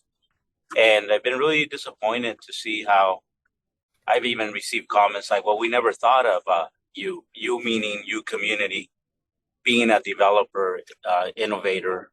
And part of the reasons is because California is dependent on a large percentage of the investment coming from investment portfolios. And while that might seem like a good strategy, nobody's going to love and care for their community more than the people who live in it. And nobody's going to want these projects to succeed more than the people who are working hard to making sure their communities thrive and succeed on all fronts, economic, environmental, health. So I think we all can agree we want the same dream to live in a carbon-free economy and a greenhouse green economy. But again, kind of seeing it for ourselves, One of the recommendations I like to give is that CARB take a really deep dive and a close look, because I think that California, I'm not saying call it CARB alone. CARB alone isn't implementing all climate programs, but we certainly started CARB where communities are given more value, where workforce, where innovation can happen. There are new regulations coming up, like say for electric chargers, where we've already found out that massive amounts of dollars, massive investments, and you know, just let's think about the state just for a moment. And now we're going back and seeing, oh, well, the performance isn't there, the reliability isn't there. So now we're going to have to go back, invest more money to make sure that gets cleaned up in new regulation. Well, when you have community-owned, community-innovated projects, it's different. It's not like we're out in New York or we're out in some other part of the world. We're in our neighborhoods, and we care because we have to face our community whenever we're delivering a service that isn't the best service, and when we're not responding to issues directly. So I would like to see more, to the extent of CARB's authority and guidance, that, you know, whenever we see portfolios, investment portfolios, utilizing the word capital, we've normalized it. We know that's their language. But whenever communities are saying, hey, we need capital, it tends to be a grant to help people read the instructions. And then we call that equity. Communities need the same amount of capital. And I would have to say, in the spirit of equity, they need more capital. That's real equity. So again, you know, I'm happy to have more conversations about this and try to be part of the solution. But I just wanted just to kind of just share it just to get that sort of in your mind and hopefully in the mind of other listeners, including the EJAC, and see how we can improve on that. The other part, I wanted to ask you, Regina, because you mentioned that CARB has limited authority, and I wasn't sure in what context. And I, you know, and I kind of heard the answer, but then again, you know, when I hear this, it makes me uncertain again. But it's my understanding that the US EPA hands trust and authority to CARB on all its, in all the authority that CARB chooses on mobile sources, and all the authority that is delegated to the district or is entrusted to the districts. Ultimately, CARB is responsible for all that regulation, meeting the minimal to the US EPA, minimal to the Clean Air Act. So I get a little bit confused there when we say we have limited authority. When I've had that answer from CARB, it says, no, you're right. We do have full authority, but we choose to delegate these duties. But ultimately, the buck stops at CARB because the federal government is going to hold CARB responsible as well for all those authorities. So So I just, yeah, go ahead. Yeah, I hope yeah. my question came across correctly. It did. And I saw two things that came through. One, I will go back and make sure we get a cleaner, accessible write-up about how authority stems, like you said, USA, EPA, CARB, and the districts, because my words are probably not precise. We do have oversight authority over the districts. The districts do have primary responsibility to do permitting under Title V under US EPA requirements. So I can go back and we can talk about any materials that we have that better lay out those relationships across the three levels of government, fed, state, and air districts. So I'm sure something exists. We can find that. On GGRF and just the big investments, I think you do make an important point on how there's large investments where people want to build projects in communities and how they want, and what does that leave in the communities? And there's a history of these extractive relationships that have happened. And you saw in one of the bills, I think it was maybe 2 or 3 years ago, where a bill came through, I think it was 705 or 719, I can't remember the number, so I apologize, that requires a certain type of wage and investment in apprenticeships if you're going to get a certain amount of money from GGRF to do a project in a community. So it's a California GGRF specific thing. We know that community benefit plans are something that the federal government has been looking at to make sure that as some of their funds are being expended, that there is a relationship and a discussion with communities and residents to see what would be helpful to them, that what meets their needs and how they can be a good neighbor when they're building whatever infrastructure and project is there. I know that's out there, but this is an area I think we need to continue to talk about and look at, because as we think about all of the new energy infrastructure that we need to put on the ground and transmission that we need to put on the ground, there should be investment in communities. There should be apprenticeship programs. There should be a path for people that live in these communities to get some benefit other than having, a tax base, because there should be investment in people. Like we at CARB absolutely believe that. There's people, anyone that does a project should be investing in the people where they do that project.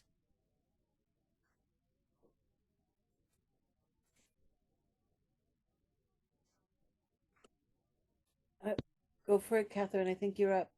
No, you go ahead, Martha Dana. I'll go after you. Well, I think this debate, and I've been getting a lot of questions from a lot of different sources around this community benefits issue. And I think it's a very community by community, and I would be very worried about creating a blanket statement, because some communities may say, nope, you can give me a golden inhaler, but I don't want you here.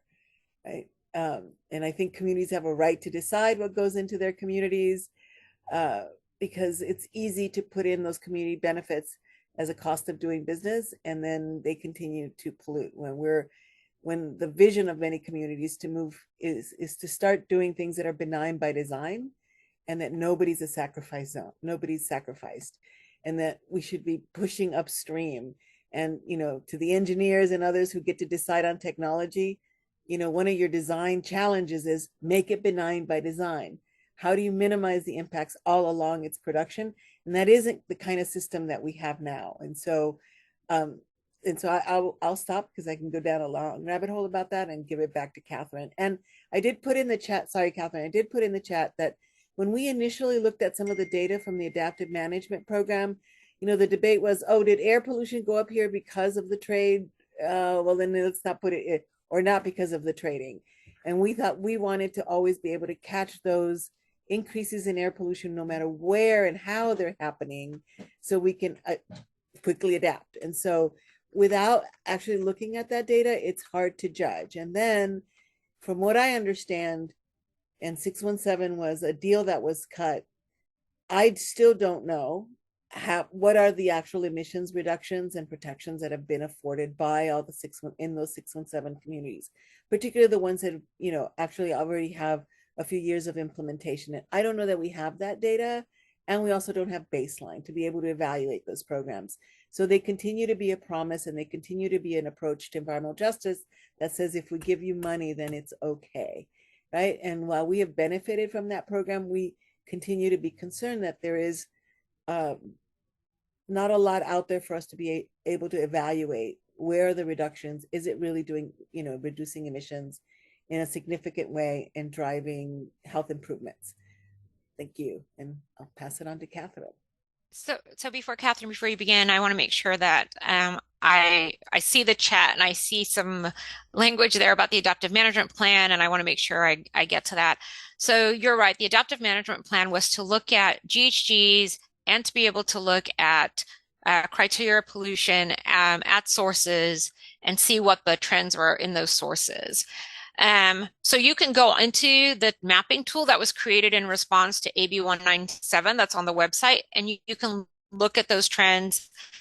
It captures the data from our third-party verified GHG reporting. It captures the data from district reporting, which is now shifting over to reporting directly criteria pollutants to the state. So all of that data is there. But the trends, again, have been looked at over a longer time period because we've now had the program in place since 2012. So almost 12 years it's been in place. So the studies that Matt asked for earlier, they do try and take the larger data sets and tease out what has been happening in these regions. And I think the danger with just even taking that tool and the data in the tool is that you will see how trends have changed, but it doesn't tell you why. If you look at, again, like 2012 to 2015, trends went up because we're coming out of the recession. If you look from 2019 to 2018 to 2020, emissions all went down because of the pandemic. And so it's not always a complete story when you just look at the data trends. It's more, it's a better and more complete analysis when you use some of the more detailed statistical tools. And I'm completely going to forget things like a t-test, a p-test, all these technical terms that have been done on some of the data that's publicly available. And so I will make sure that we get to Chanel and the team all of those studies, and those are shared with you. And I know that at least one of the folks that have done the more recent study actually spoke at an IEMAC meeting as well. And so we'll make sure we get the contact information there for you as well. So the data is there, but we have to recognize what the data is and what the limits are, and that to really think about what's going on, it takes a more robust analysis than just a quick trend line that I think was there in the early years.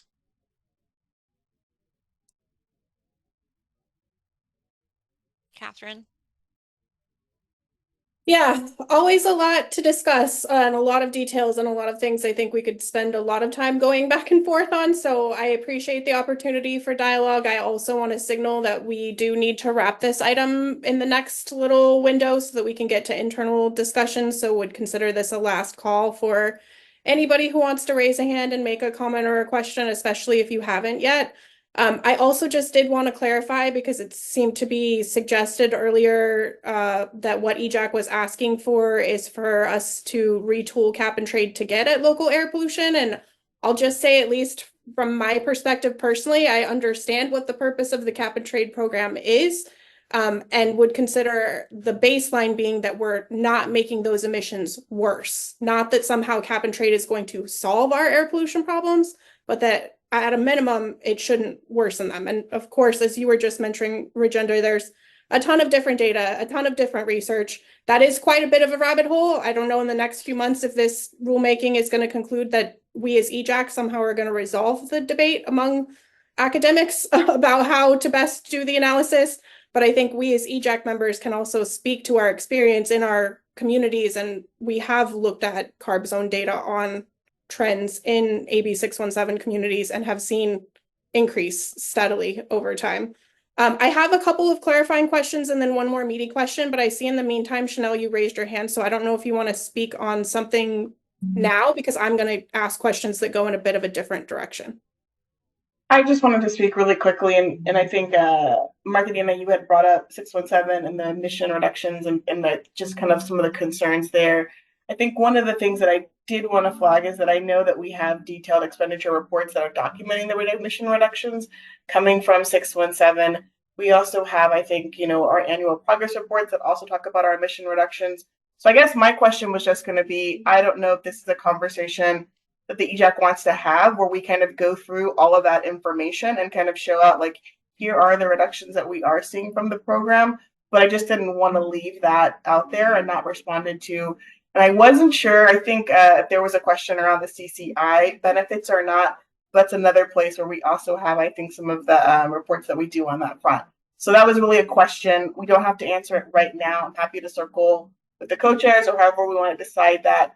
But I just, again, did not want to leave that out there that, like, we don't know what's happening, when I think we do actually have a fair amount of information on 617 and the reductions that we're seeing and how we can share that out with this group.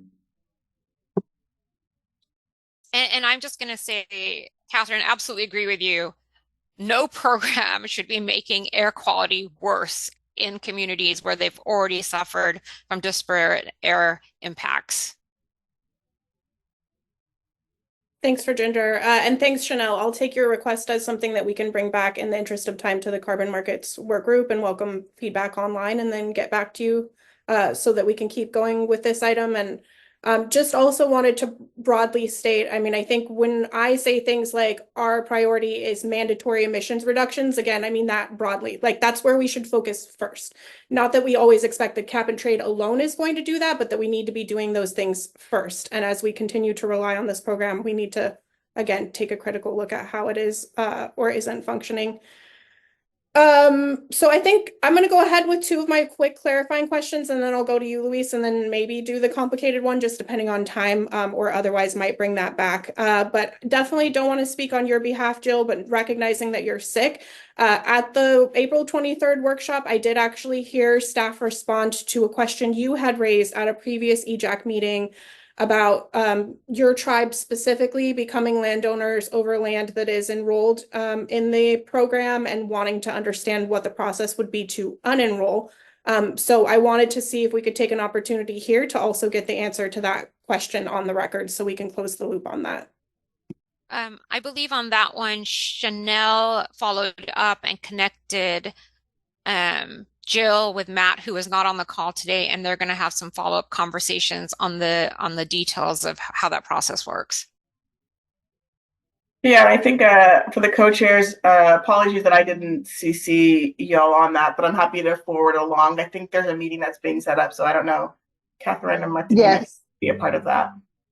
Yeah, sorry, I lost you for a second. Yes, we are setting up a meeting to discuss that because we are the tribe is very hopeful that we can find a way to extract ourselves from that process that was initiated prior to the return of the land to us, the ancestral stewards of the land. So thanks, Jill and Chanel and Rajendra. I'm glad to hear that's moving forward. Also, part of why I brought it back was because during that discussion, we said as a committee, we also want clarity just generally how that would work. So I'm really glad that there's specific follow-up on this issue. So, I mean, I guess I'll give my Cliff's Notes version, so to speak, and then you all can correct me. Essentially, what I heard from the workshop was that if someone had to disenroll, they had to pay back the original funds that the program was awarded plus a penalty because there's the 5-point test of real, quantifiable, permanent. I'm never going to remember all 5, but in any case that it disqualifies those emission reductions from being permanent. And obviously, I think if we're dealing with entities that are potentially on the low income end of the spectrum and didn't get the money, they got the land, that paying the original fees back plus a penalty may be incredibly onerous. So one is I want to understand if that is the correct way that the policy works so that we have a general understanding and hopefully to the benefit of Jill and her tribe, but also just more broadly and to raise again the equity concerns if that is correct. Yeah, there is no penalty for somebody choosing to leave an offset project. There are requirements on understanding what the carbon stocks were in the project and what the project will do if those carbon stocks are taken out of the system. So that's where Matt is going to be talking directly with Jill and coming back to you all with what that process looks like. But it's not meant to be a punitive process. But whoever owns the land now, if they want to unenroll, they at least have to pay back the original money that they received, correct? They don't get any money from CARB, and we don't give any money for projects. Okay, but if they generated credits and entered it into the pool and then revenue was generated off of that, and now they're saying like, no, we don't want to be in the program, and then those credits go away, where does the money fall out? So the money, and I'm taking us down a rabbit hole. I'm going to be quick, and then I'm going to try and push it back into that more detailed conversation. An offset credit. So if I did a project and I have an offset credit, CARB would issue it. I get to decide if I'm going to sell it or if I'm going to keep it. And the money is not between me and CARB. The money is between me and whoever wants to buy it. My relationship with CARB is I told them I would have sequestered carbon and I would monitor for that sequestered carbon for a certain amount of time. And there's ways to handle what if my carbon goes up in a fire and smoke? Well, we have a buffer pool to address that. What if I decide that whatever commitment somebody else may have made on my land, they no longer want it to be a project? That's the question that the staff is looking at and how that works for this instance where we have a sovereign tribe that has now acquired land that used to be a project, but they now don't want to have that land as a project. That's a very, very niche concept that's come up, and that's why the staff is trying to look into that, and we'll get back to Jill.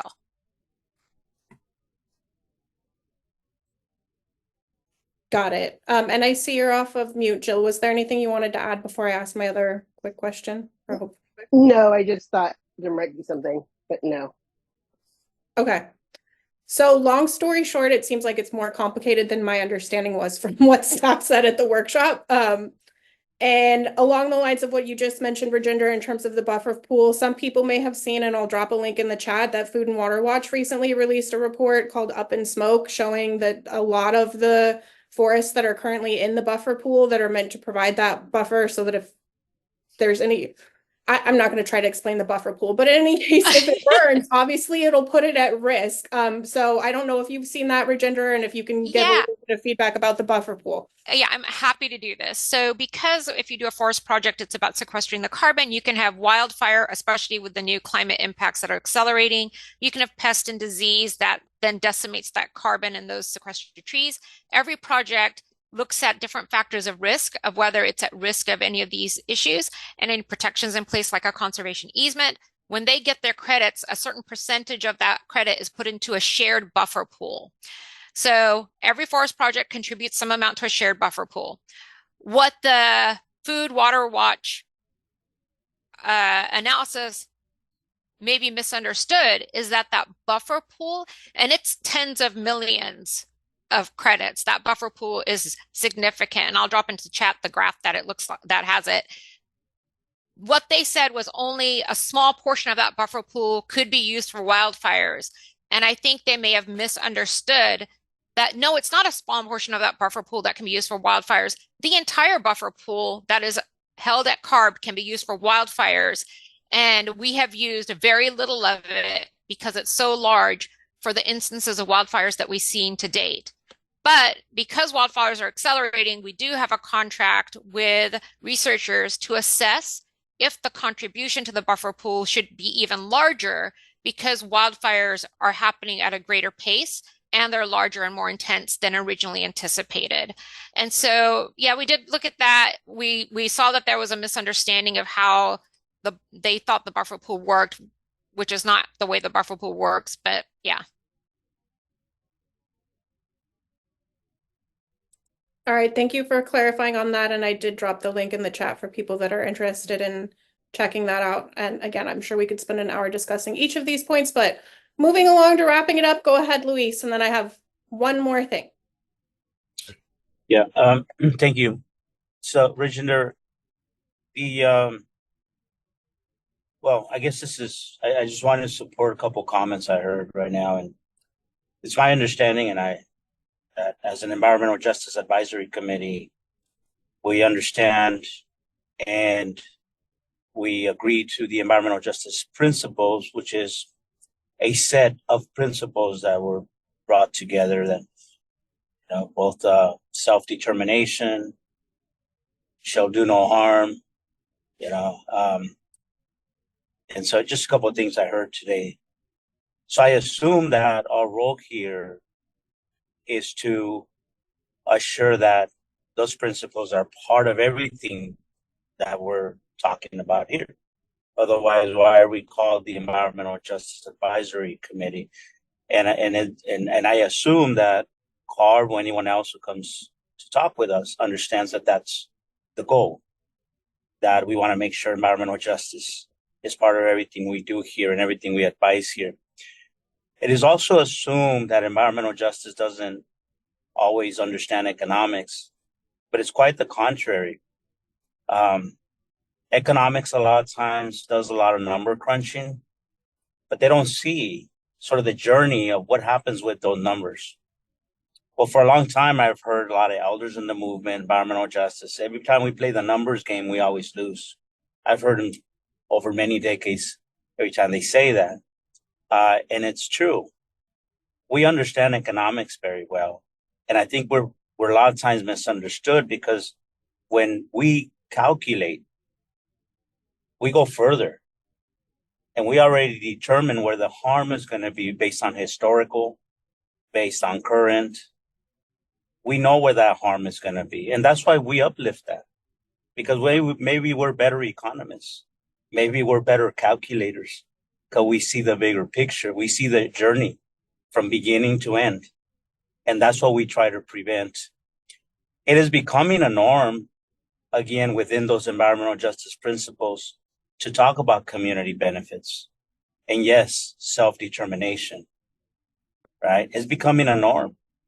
I've even seen agencies at the federal level, like the Department of Energy, say, hey, if you want this, you need to put together a community benefits agreement, right? I have to say that government isn't the best economist. I mean, we're in a deficit, right? And look, it's not to put blame and this went right, that went wrong. I'm not saying it because of that. I'm saying because I have been in this space for decades now, and I have seen that we keep putting money out, and we keep putting money out to a pretty old engine. Old engine. It's the same mechanism that we keep fueling, no pun intended. And that machine is used to taking the money. And at the end of the day, some of it works, some of it doesn't work. And we end up in the same predicament over and over and over. So here's my advice, Rajinder, and anyone else that collaborates with you, works with you, and even reaching as far as the governor's office. We need to make sure that we protect our investments. Okay. That if somebody wants dollars from this mechanism that is highly debated and some like it, some don't, any mechanism of financial investment must have guarantees. It must have them. And if it doesn't have them, we're basically giving money to this machine that will never have enough money with the promise of jobs. Now, Rajinder, if you entertain me here for a moment, and I don't mean any disrespect, and I'm not going to say anything disrespectful, but if I do, you tell me. But if you, Rajinder, invested $1,000 in stock A, and you get a call a month later says, hey, stocks went up. Now you have $2,000 in stocks. By the way, we got 40 hours for you. Why don't you come in and work? Because that's your return in investment. Why is it that every formula, and I hope this makes sense, I'm pretty sure, if you or anyone else invests in the stocks, you don't expect to be returned in hours for work. Just like it is our land, it is our water, it is our minerals, it is our, all these resources are public resources.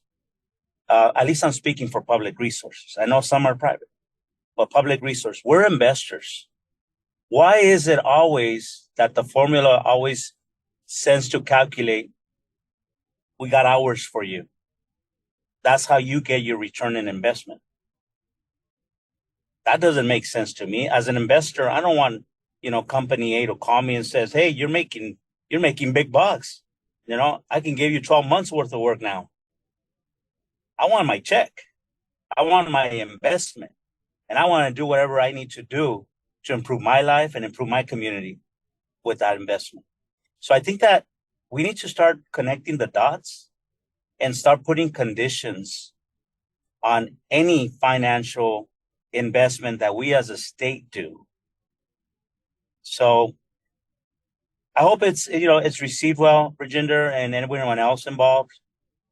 But it hasn't worked for us. I just had a conversation earlier with a company, and again, selling us the job side of it. And I said, we've had 130 years worth of agriculture here. I don't see my community, lifted from poverty, lifted into prosperity. So why am I still being sold the same dream? It's not happening. I'm not gonna live here another 100. I'm not gonna live 130 years. Like, I don't know how many years I got left living in this type of environmental conditions out here, but I think we need to really change the mechanics of how we do business as a state of California. Because it's not working for us. So that's my message. I would love to be part of the conversations. Well, it may not come across, but I love economics. And anytime that anyone wants to have a conversation of how we can do it better, I would love to be part of that conversation. Thank you. So Luis, the message is well received, because I think what you're somebody's talking on the thing, because I think what you're highlighting is that quite a lot of times we think we know what communities want from whoever's going to be doing a project, or be it being a neighbor, or trying to cite something, or be in the community for some various reasons. And oftentimes it may not be what the community needs. And so how do you have that engagement with communities to first understand what they need and what benefits look like to them, and not just assume a benefit is X number of jobs to the region? Am I getting that right? Sure, of course, yeah. Okay, all right. No, I agree. We assume, we think we fall back on, well, we're going to make jobs. But if a community is saying we don't need jobs, but we need these other things, then we should be open to that. And I'm going further than that. Again, this is economics. If we as a public own water, if we own minerals, if we own land, we own air, or we share the air, and I can go on, right, in natural resources. If we are rich as a community in natural resources, but we somehow are still poor, there is something wrong with that formula. And so we cannot calculate a community's success. That is like going back colonialism. Like, hey, I'm going to give you a job, and that's your pay, but I'm going to take your riches. That like the last thing in our mouth, and I know that has been popularized because people in desperation, they want to put food on the table, but that is actually predatory, especially in communities that we know you have a wealth of resources. Why today are we still talking about my return is going to be only a job? And so in order for us to be able to break through that, is that we need the state and we need the federal government to back us up. Because when the state falls into that narrative, my community gets exploited for lithium, for jobs. You know what? We have the same desire. We want jobs, but we also want economic investment for California. And that's a win-win for everybody, right? Why are we selling ourselves short? Anytime we say jobs, that should immediately translate this community is getting exploited, okay? Jobs is already a necessity. It's what I tell the industry. Are they going to go out and build everything on their own? Like, is the CEO going to go out and build everything? No, they need pipe fitters. They need electricians. They need people pouring cement. They need people putting up fences. They need operators. They need scientists. They need engineers. Why is that my benefit when it's their necessity? Their necessity is our benefit. Now we want a return on our economic investment. You see, we think about economics in a very, very old, backwards, and we fall into that same old machine, that same old engine when we're trying to divest from old fossil fuel engines. We kind of economically operate in that same old fossil fuel engine. So I hope I'm coming across in the right way and correctly. You are. I would like to contribute to help move us in a different direction economically. No, you are, and I was able to, like, in the exchange, understand what you're saying. I get it. I get it. I know the values today are skewed towards different riches or different goods than they should be. I understand. Thank you. Okay, so I know we need to wrap this item up. Jill, you haven't gone yet, so please go ahead. Well, I was just going to add to that kind of conversation is that the land that we're talking about with Hoopa that has the carbon project on it, I feel like that the company that purchased it for the purposes of carbon credits did so like carpetbaggers. They came in, they purchased the land, they got the biggest bang that they could out of the carbon credit, and then now's the time to dump it. So, which is our gain, but I think that shows like an elementary flaw in the carbon credit process that people can get what they want out of the carbon credit process and then go on their merry way. And that company should have been fined, in my opinion, because we're just allowing them to come in and pillage and rape and move on. So Jill, when you have that conversation with the team, if you're able to share some of the names of some of the companies or consultants that were involved, that would be really helpful. I will do. Thank you. Okay. So last thing, I didn't have my phone next to me and I saw that staff technically had to go at 2:45. So really appreciate that you all have stayed over because these are really important conversations. There's definitely a lot more nuance I could give to this question, but last point of clarification, and then I think we can wrap, is this SRIA seems to suggest that you all are going to be implementing the program through 2045 and don't need legislative authority to extend the program. Is that correct or not? Well, as the chair has said in oversight hearings, we believe we have the authority. We believe AB 398 sunsets the design of the program from 2021 to 2030. But because it is such a high profile program and it touches all sectors of the economy and there's so many different pieces of it, we know that the legislature will want to be part of the discussion. And so we are making ourselves available and we are putting out the invitation to have those discussions with the legislature as we move through the rulemaking process.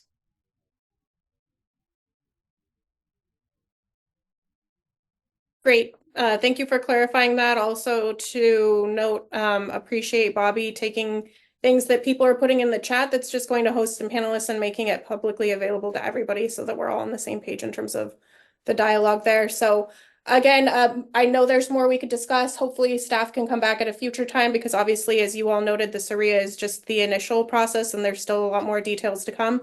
But I'm glad that at this early stage, we're able to at least start the dialogue. So again, want to thank Rajender and your colleague who presented. I don't know. Yes, that was Mark Cipolla. He's the chief manager of the Cap and Trade program. And we'll follow up on some of the items that had been highlighted for like I'm looking at the list, the articles and the studies and the analyses that Matt had. And I think there was one more on authority and the way it shapes out between EPA, CARB, and districts, and anything else that I might have forgotten on my list. But thanks for having us here, and thank you for the discussion. Always love talking about cap and trade. I feel like, there's so much to it, and like you said, endless discussion. Thank you. For sure. So at this time, I think we'll go ahead and wrap this item again with thanks to Mark and Rajender, and we'll move on to the section that is EJAC discussion amongst ourselves. Obviously, we've already had a pretty robust discussion, but I did want to make space if people have additional comments or requests, and also because Kevin Hamilton did present at the April 23rd workshop, so wanted to make space, Kevin, if there was anything that you wanted to report out from that. Jill, I see your hand is up. Is that from before, or did you have something you wanted to say? It's not up on my end, so. Okay, got it. Just wanted to make sure I'm not skipping you. And Kevin Hamilton, I saw your note a few minutes ago that you had to shift to your phone. So I don't know actually if you're in a good place to do a report out from the workshop or if you wanted to table that, but I see you now. So Kevin, I'll go to you and see if you have anything you want to share from the April 23rd workshop. And thank you again for representing the Carbon Markets Work Group. Let me get this thing shut down here on the phone first. I think I got it. Okay, no more echo, right? All right. I honestly, I believe we covered it pretty thoroughly in this last half hour. A couple of quick points I wanted to make that I backed away from and would still like to talk to staff about. One is the carve out for utilities and the statement that, you know, this is taken off of our bills, off of the utility bills across all the IOUs. By the way, not everybody has an IOU for their electricity provider. If you live in the Valley here, or up in Northern California, or on east of the Sierra, you probably don't have an IOU. You probably have, like here, we got a lot of irrigation districts and local municipalities. LA has DWP. So I don't think that answered that question. I didn't get to ask to clarify that. The other thing is, even though they keep on providing that, and I brought this up in the meeting, that we have given the utilities over the last period of time that this has been going on, investor-owned utilities to date, or as of 2021, have gotten over almost $15 billion at this point. And then publicly owned utilities have gotten only a little over $2 billion. But again, this money is designed to decrease bills. Yet what have we seen? We've seen electric bills constantly go up despite this supposed benefit. So obviously it's not hitting the ground in a way that's substantive to the communities that we live in, and I live in one of those communities, by the way. You know, you just don't see it. In fact, I looked on my electric bill and I couldn't find that credit she was talking about. You used to see it, but I don't see it. Probably went away with NEM. But at any rate, so there's that.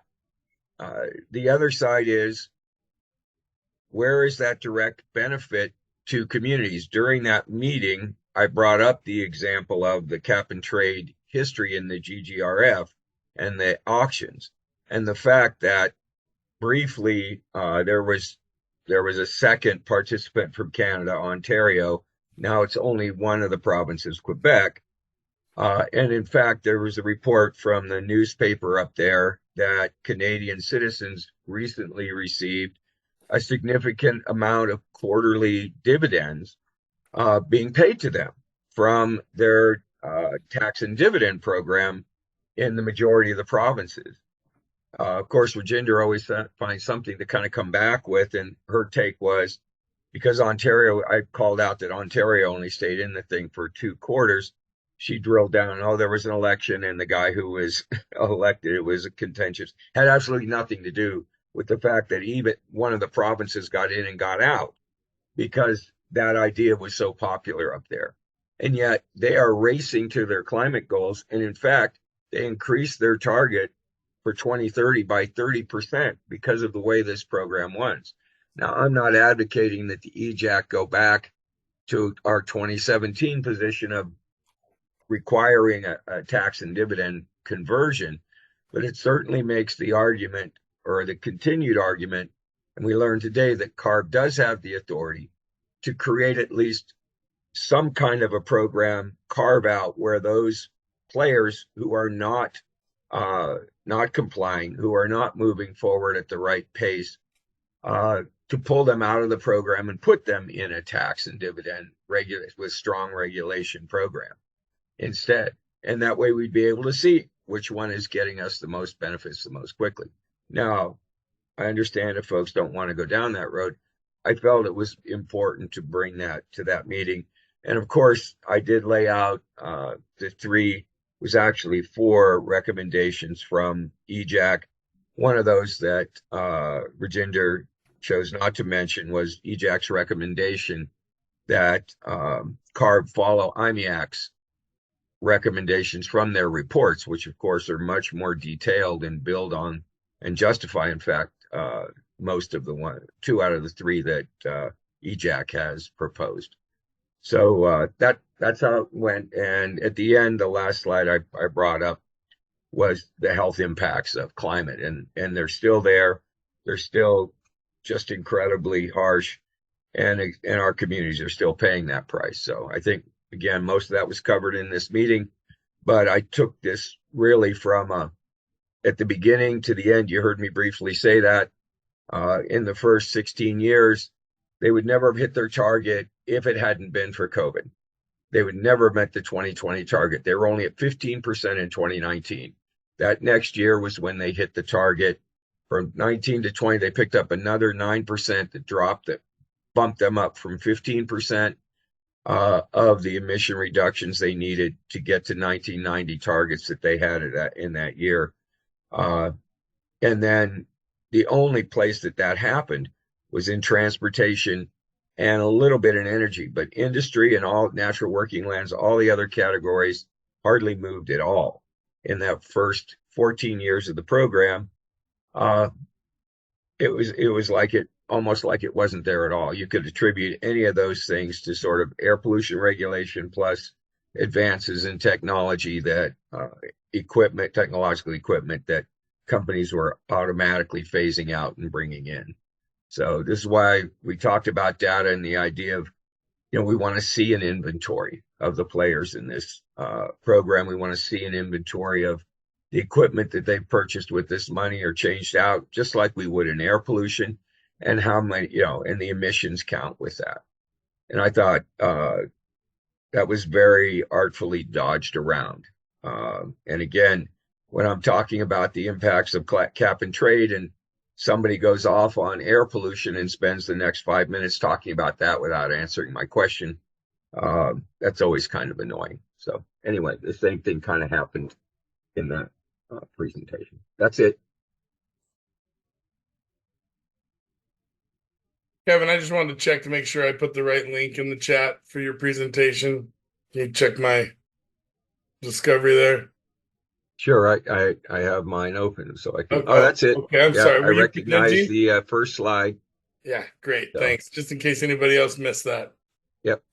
And the graphics on slide 4 and 5, in fact, most of it I had to pull from the record because they don't have those graphics. They're not available. So just had to create them out of the spreadsheets that they do have. So I had them checked over. I actually sent it to our friend over at IMEAC. It's terrible that I'm forgetting his name right now. But anyway, and he was kind enough to not only share some of his stuff with me, but take a look at what I had to make sure that it was accurate.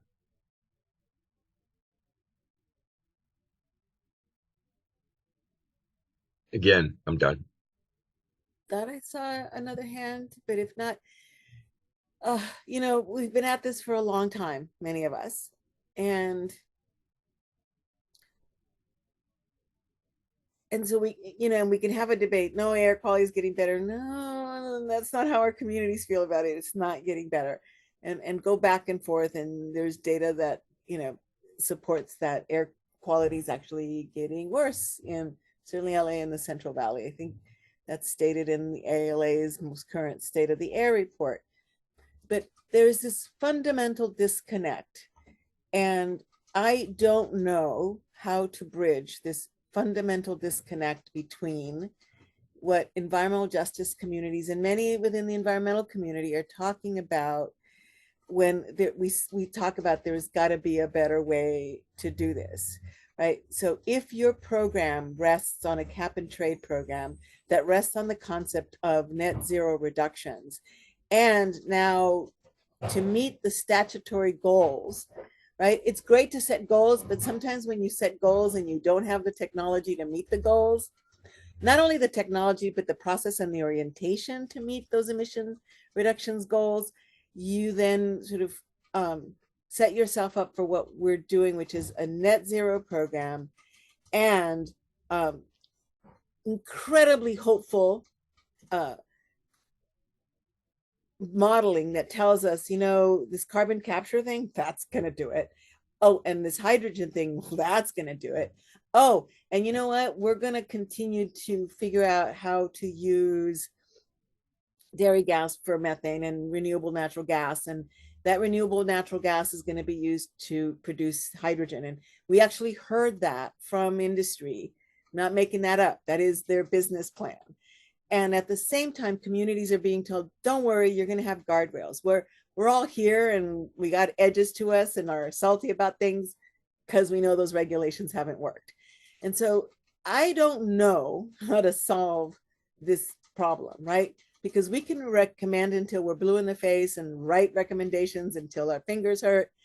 But if we have this fundamental disconnect in how we're viewing where we want to go, I don't know what we're doing here then, right? If what you're telling us is that the only way for California to solve the climate crisis is for us to use the existing oil and gas and polluting infrastructure, wherever that is. And we can debate all we want, but at the end of the day, dairies do pollute. And yes, I love milk and cheese. That's not what I'm saying, right? Then we're going to continue to embed those negative impacts on environmental justice communities. And so it really begs the question, are we serious about environmental justice, right? And I think to Luis's points, I put this in, and we said this during the scoping plan process. If your modeling continues to privilege the incumbent existing fossil fuel-based economy, where does the innovation come from, right? And so I don't see how we're driving that innovation in things that are benign by design. And that's the kind of regulation that we actually need, so that we don't keep pushing the burdens on environmental justice communities and saying, oh, well, doing it somehow differently is really hard and we don't know how. And I don't know that any of the current regulatory processes or advisory committees give you the space to do that, but it's a conversation that has to happen because of the climate crisis and the justice crisis of telling communities, yeah, sorry, we're not gonna give you the clean air that you actually need to thrive, nor the kind of restorative economy that we also need to thrive, right? To make up for this really extractive one that has exploited many communities and hasn't brought prosperity to some, but not to many. So I'm not sure I feel like this is the project of my life, figuring out how to do this, but this isn't working, right? Because, yeah, go ahead, Matt. Because I just wanted to support what you're saying and say that, it really is in our name. It's the justice word that we're looking for reparatory action. And these are discretionary programs that are still forcing us through the same old business as usual cost benefit analysis, and frankly aren't doing all that they can to alleviate historic inequality. And that's incumbent upon all of these state agencies. That's government code. That's compliant. They are not complying with government code when they default to these cost benefit analyses that leave out the impacts in our communities. I've said it before, they're keeping two sets of books. And I mean, I understand, like, when you're a technocrat and you get given a program and you look at the statutory authority that it gives you, that you might think that's the only statutory authority that's incumbent upon you. But these things don't exist outside of history. You're not planning on the moon, and there absolutely need to be acknowledging the history that came before in these communities. And I can't think of a better example than one of our low carbon fuel standard programs, purchasing Indian animal fats from India and shipping them all the way to the port of Stockton to offload them with 30 new ocean-going vessels, dead center of our AB 617 map, and driving them by trucks without announcing to any of these communities that they're driving through down to Riverbank to create sustainable aviation fuels for private jet owners in a community that can't afford a commercial airline ticket because there happens to be an ammo plant. I mean, the cognitive dissonance of this should make everybody uncomfortable. But with our CCI programs, we are funding that, and we are rendering the Office of Community Air Protection meaningless every time we do that. And wondering why people lack confidence in these agencies. I don't know why there isn't a planning criteria for civil rights compliance when we develop discretionary programs. I think it should be really easy to start with, are we complying with Clean Air Act, and are we making it worse? Because there happens to be an ammo plant left over by the Army, because there happens to be a stodgy vendor like Ametis who can absorb government welfare and went from running out of ethanol markets, and now they're into sustainable aviation fuels. these companies could do better things for us. But because of really an absenteeism in the management and the design of these programs when it hits the ground locally, we're exacerbating civil rights violations. And we actually have an obligation to observe civil rights criteria, whether or not they meet any cost benefit analysis or GHG goals.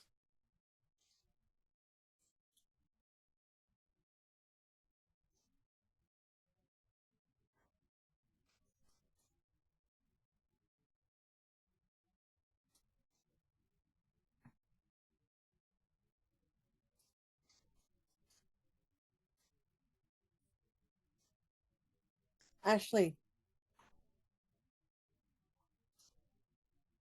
Hey, sorry, I put my card up, but I didn't know if I should wait for somebody to give me the go ahead. But I was sorry.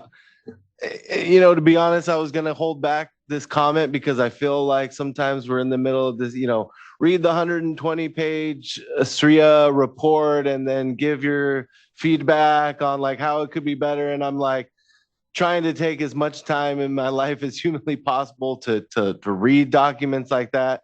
And, you know, somebody said earlier in our conversation, each one of those hours could be a month of research also on top of that, reading the documents and then the documents that the documents reference and all that kind of stuff. And so I felt like, well, maybe my comment, you know, is too general, but I'll just make it anyway because it ties into what I think everybody's pretty much saying.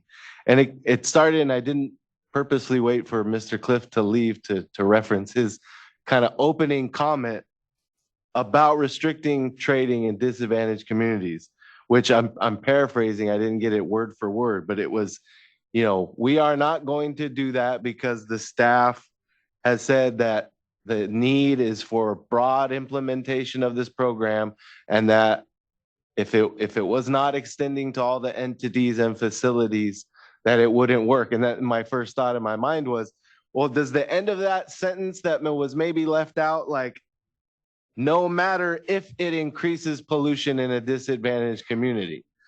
That seems like that could have been the end of that sentence, where we're not going to, because the program needs to be broad and needs to affect all the facilities and entities, no matter if it increases pollution in disadvantaged communities or not. And that was kind of the part that it felt like was left off of that sentence maybe. And my second thought was, okay, so there must be a lot of facilities in disadvantaged communities if it would affect it that much, where they had to be all a part of the same program. And then somebody mentioned, maybe it was Rajinder mentioned that, yeah, 60% of these facilities are in disadvantaged communities. And so this kind of general point that I was going to make, that I was like, oh, maybe I shouldn't restate it, other people are making the point, is that, yeah, we're so deep already in this system. The facilities are already there. The pieces have already been put on the chessboard, and then we're thrown onto, you know, a committee like this, where it's, you know, here's a ton of data and information that would take you forever to read about and to fully understand, and then give your input on it, where it's like, we just want to see something radical take place. I mean, something to the scale that California is doing. We're trying to figure out how to take all the carbon off of all these facilities and stick them tens of thousands of feet underground and ship them through pipelines and through trucking and all of this kind of, you know, this moonshot project. Where's the moonshot project that says an LCSF, you know, credited project can't increase air pollution in a disadvantaged community? The situation that Matt was just talking about. Where is it that says that the cap and trade system should also not increase pollution in disadvantaged communities? And I'll give just one more quick example. I'll try to keep it that short, but, you know, in looking at this whole issue with the biofuels place in Riverbank that Matt was talking about, and where the money comes from and where these ideas come from and how do we get to the point where that's happening.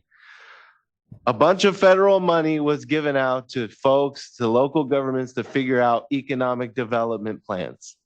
When that money is given to Stanislaus County, which the power brokers in that county are agriculture, that's just a fact. And they get to decide how is that money going to be spent so that we can have further economic development. The big idea that they came up was let's figure out a way to make money off the ag waste, because it's the agriculture grow. And this is specifically almond holes, almond tree prunings, grapevine prunings. We're talking about wine, grapes, almonds, the big money makers in the area. Got a bunch of government money to figure out how to make more money. If only we could make more money off of all the waste we produce. And so now millions of dollars are being invested locally to figure out how can our big economic driver of the future that we're going to put all our hopes and dreams into is making money off of ag waste. And the first people that said, let's figure out how to make money off that was let's produce some biofuels, some sustainable aviation fuel, some biodiesel, which that project that was mentioned, which is increasing pollution in a disadvantaged area, which actually then decided that it was too hard to use ag waste even, which is why they're shipping in the animal fats from all over the world. But that's the future that we're now looking at. So that's how deep we are already in a system where the land ownership, where the economic systems have already set. They're already benefiting the few that then get to choose how we build on top of that system into the future. I think I've made my point. You see where I'm going with this, but that was the comment that I almost didn't make because I'm like, I'm sorry, I can't give you a detailed analysis of the Sharia and how it could be better and how that, but that's how I feel. That's the comment that I've made about the other programs like LCSF and going back to all that is where is the motivation to, yes, fight climate change and also have these changes, these systematic changes that we need to turn this on its head and stop the money flowing, to the select few and the pollution staying in the same communities without it getting much better over time. Thanks. Thank you, Tom. And we have a 10-minute break. So we're going to take our break and then be back. We'll ask that you come on camera in 10 minutes. So that will be 3:46. Thank you all.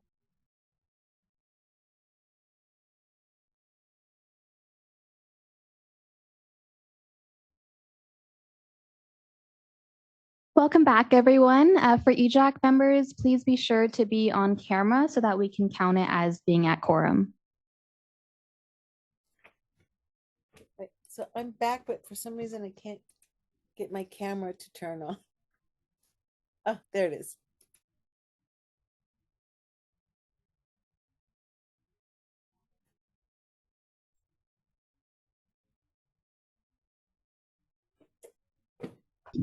Kevin, I'm back.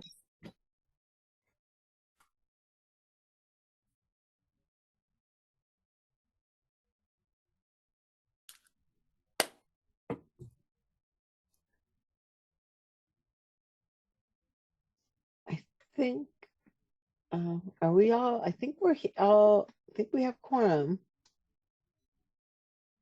Eve, Jill, Ray, Kevin, Juan, Big John, Matt, and myself, and Tom. So I'm counting 9. Did I miscount? We're at 6 because we need members to be on camera. Or except for those who already said they can't. Okay. Right. Okay, so then we're good. So we can go ahead and get started. Okay, welcome back, everyone. The time is now 3:49 and we are at quorum, so we can begin the meeting again. We're now going to switch over to the public comment period. We ask that everyone who is interested in speaking in Zoom raise their hands and we'll call on you accordingly. For those in the room, we'll be coming around and taking your name to get you in queue. Please be as succinct as possible so we can make sure to get to everyone. We'll allow 3 minutes for each commenter. Please state your name and affiliation before you provide your question or comment. Thank you. And we have no in-person, so we're just going to move over to Zoom. So first, I see that we have Laura Hayter. Laura, your line has been unmuted and you're now free to speak. Hello, this is Laura Rosenberger Hyder. What I kind of liked it when we did not have a fixed charge on electricity because when I was living I'm effectively living like below the poverty level. And in order just to pay for basic necessities of life, I would shut the electricity off in the afternoon, let it get 100 degrees, because I'm very hardy, very enduring, and then I can save some money maybe to invest in an electric vehicle in the future, but it's way out of my price range. But I really do want an electric vehicle. I wish the state would help with that, at least help with half the cost or something. Maybe a miniature electric vehicle that'd be more affordable to everybody. But motorcycles are too dangerous. And the second thing is, I didn't like the fact you were using putting trees in the parks as an offset, because the lumberers were taking the trees and burning them, so it wasn't sequestering any carbon, in a way making climate change worse and making our air quality worse. And I've been getting sick right downwind of the biomass plant. My whole family's getting sick from it. And all right, another thing about stopping fires, I think we really does need research, because I don't think we're really stopping the fire. The lumbering is making it worse, I think. Making the forest fires worse by lumbering. Leave the big trees and don't take those trees. But we should get rid, maybe the ladders that the ladder fuel that the fire climbs up should be removed, but the big trees should be there, intact and healthy and fertilized. And all right, thanks. Thank you. Thank you, Laura. So that is the only comment that I'm seeing. I wanted to just do one last call for anyone who wants to comment at this time.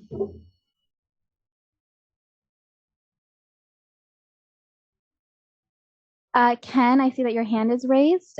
Your line has been unmuted and you're now free to speak.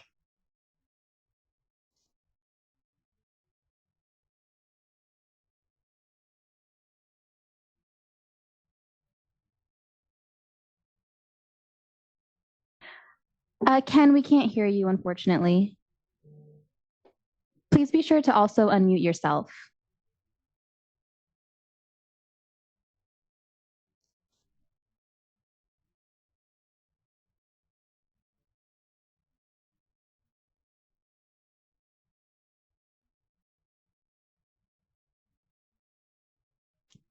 Can we go to the next speaker while Ken figures out, or are you there, Ken? Yeah, we can go to the next speaker and then come back. So the next speaker is Colin Murphy. Colin, your line has been unmuted and you're now free to speak. Hi, thanks.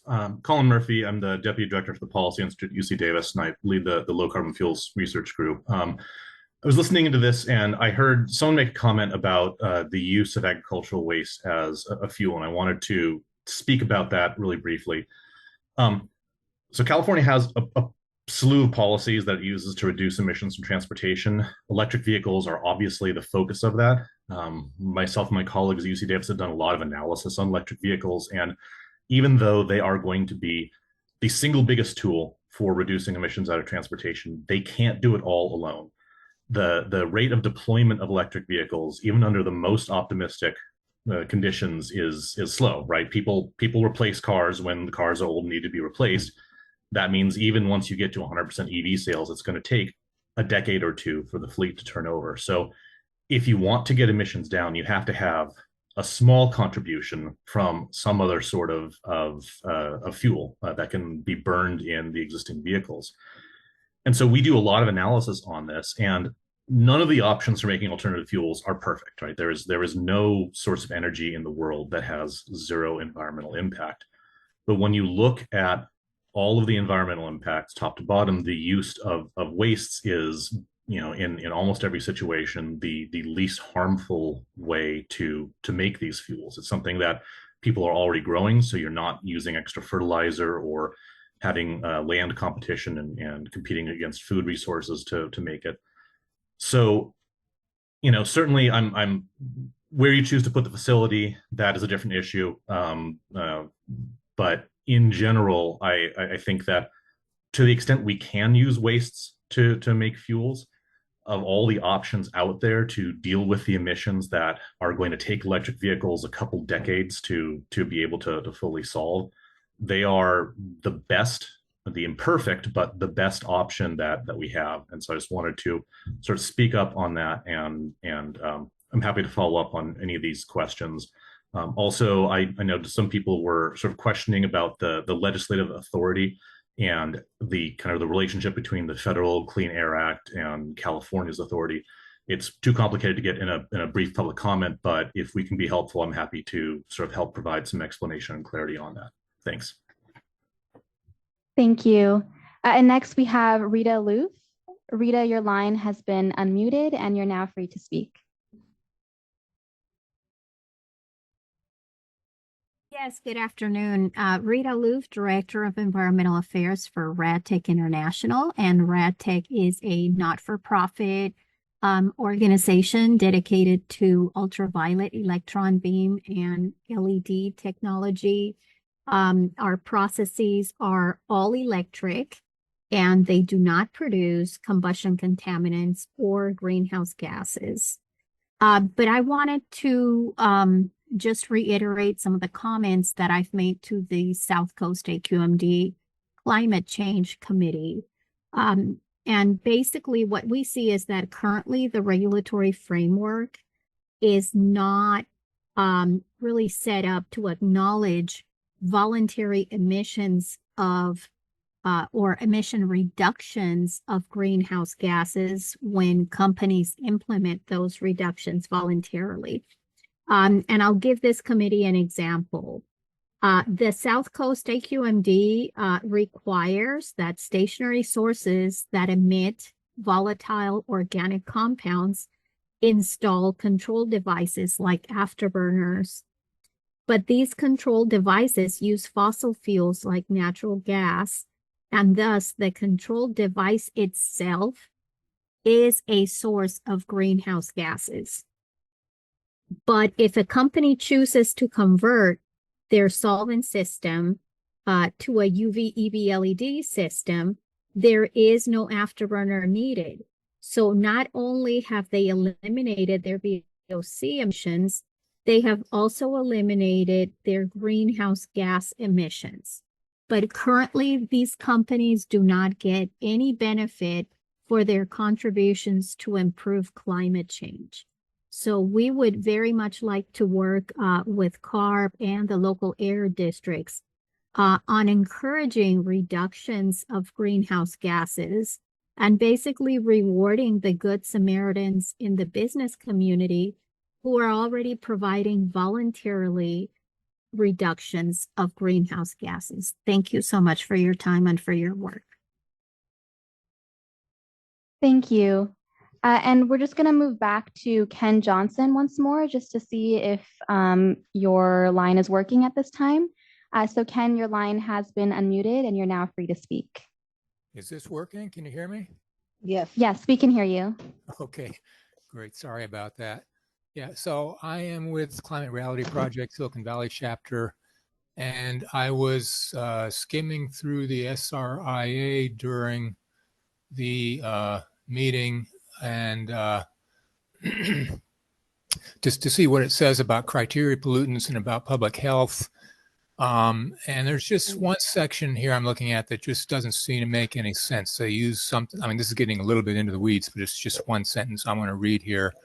They use something called incidence per ton methodology, and I'm on page 35, and it says under the IPT methodology, it is assumed that changes in emissions are approximately proportional to changes in health outcomes, which doesn't make any sense because if you have like two facilities, same criteria emissions, one's in the middle of the desert, the other's in the middle of the city, obviously you're going to have vastly different health impacts. Or, if one's in a windy area, the other one's in, San Joaquin, where you have temperature inversion, trapping of pollutants. So, there's not going to be, any one coefficient that you can multiply tons of pollutants by to get, quantifiable health impacts in terms of dollars. So I guess I'm wondering whether CARB, when they, monitor facility level criteria pollutants, are they able to calculate or estimate facility level health impacts? And, can they incorporate that in their economic analyses? And, can they do anything in their regulations to, incentivize more criteria pollution reductions where the associated health benefits are, maybe 1 or 2 orders of magnitude higher than what you would estimate based on a, single, one size fits all IPT coefficient. So maybe that's more a question for CARB, but it's an issue I just wanted to bring up. And I don't know if anybody has any thoughts on that. But.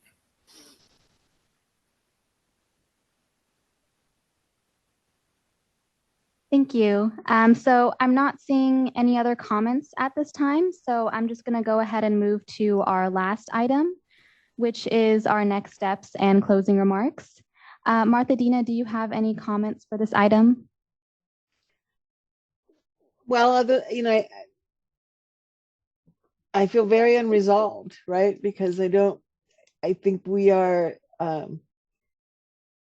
talking at, not with each other, I think, around some of the things we would like to see. And I think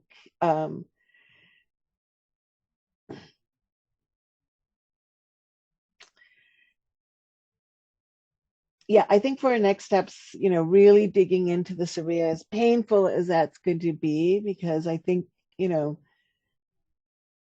I don't think you're incorrect, right? About cost-benefit analysis and risk assessment have not been the friends of environmental justice communities. They're not the friends of actually shaping a new economy that's based on actually restoring harm versus extracting and getting, the highest return, and that somehow low return is a bad thing. And, this concept that we can just keep growing, and that to not, and that there is some, and that both workers and communities are the ones who sort of suffer in that concept of growth, right? So I feel like I want us to do some thinking about maybe some higher level reframing of these conversations, and would invite, a real conversation and real thinking beyond this with Mr. Cliff and other members, and in fact, the board, about we are stuck, right? And we've been stuck in this place where the solutions that are emerging from CARB are not aligned with the goals of the environmental justice community, whether that's the goal for clean air or a vibrant community that actually sustains our health.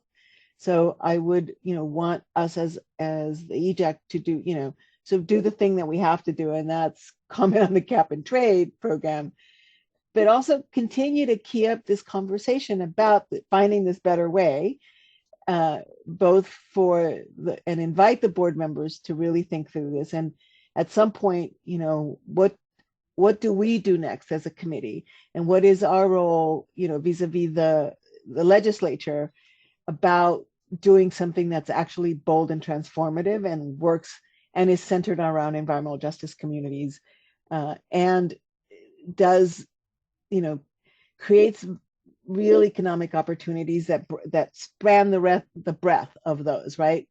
From cooperatives and new forms of ownership to what's the economy look like if we actually cared for the environment, and those jobs were centered around fixing the harm we've done. And I'll stop there and open it up to Dr. Catherine. Thank you, Martha Dina. Definitely well said, and definitely a lot of food for thought. Just a couple of closing thoughts from myself as well. Again, really appreciate the robust discussion today, and also want to hold tension around the fact that I also feel very unresolved. Like in some places we got clarity, and in some places it still feels really murky. I think it is important for us as EJAC to continue to critique root causes and to recognize that carbon markets are market-based.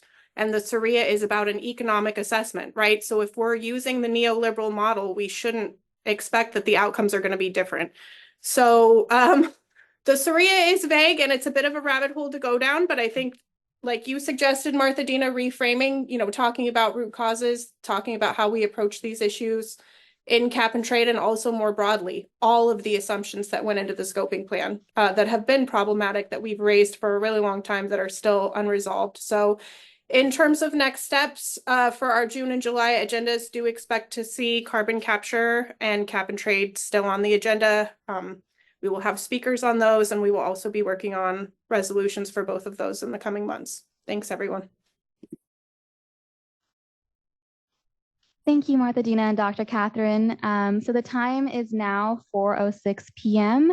and this concludes our meeting for today. Our next meeting is planned for June 14th in Sacramento. Thank you everyone so much for joining, and have a great rest of your day.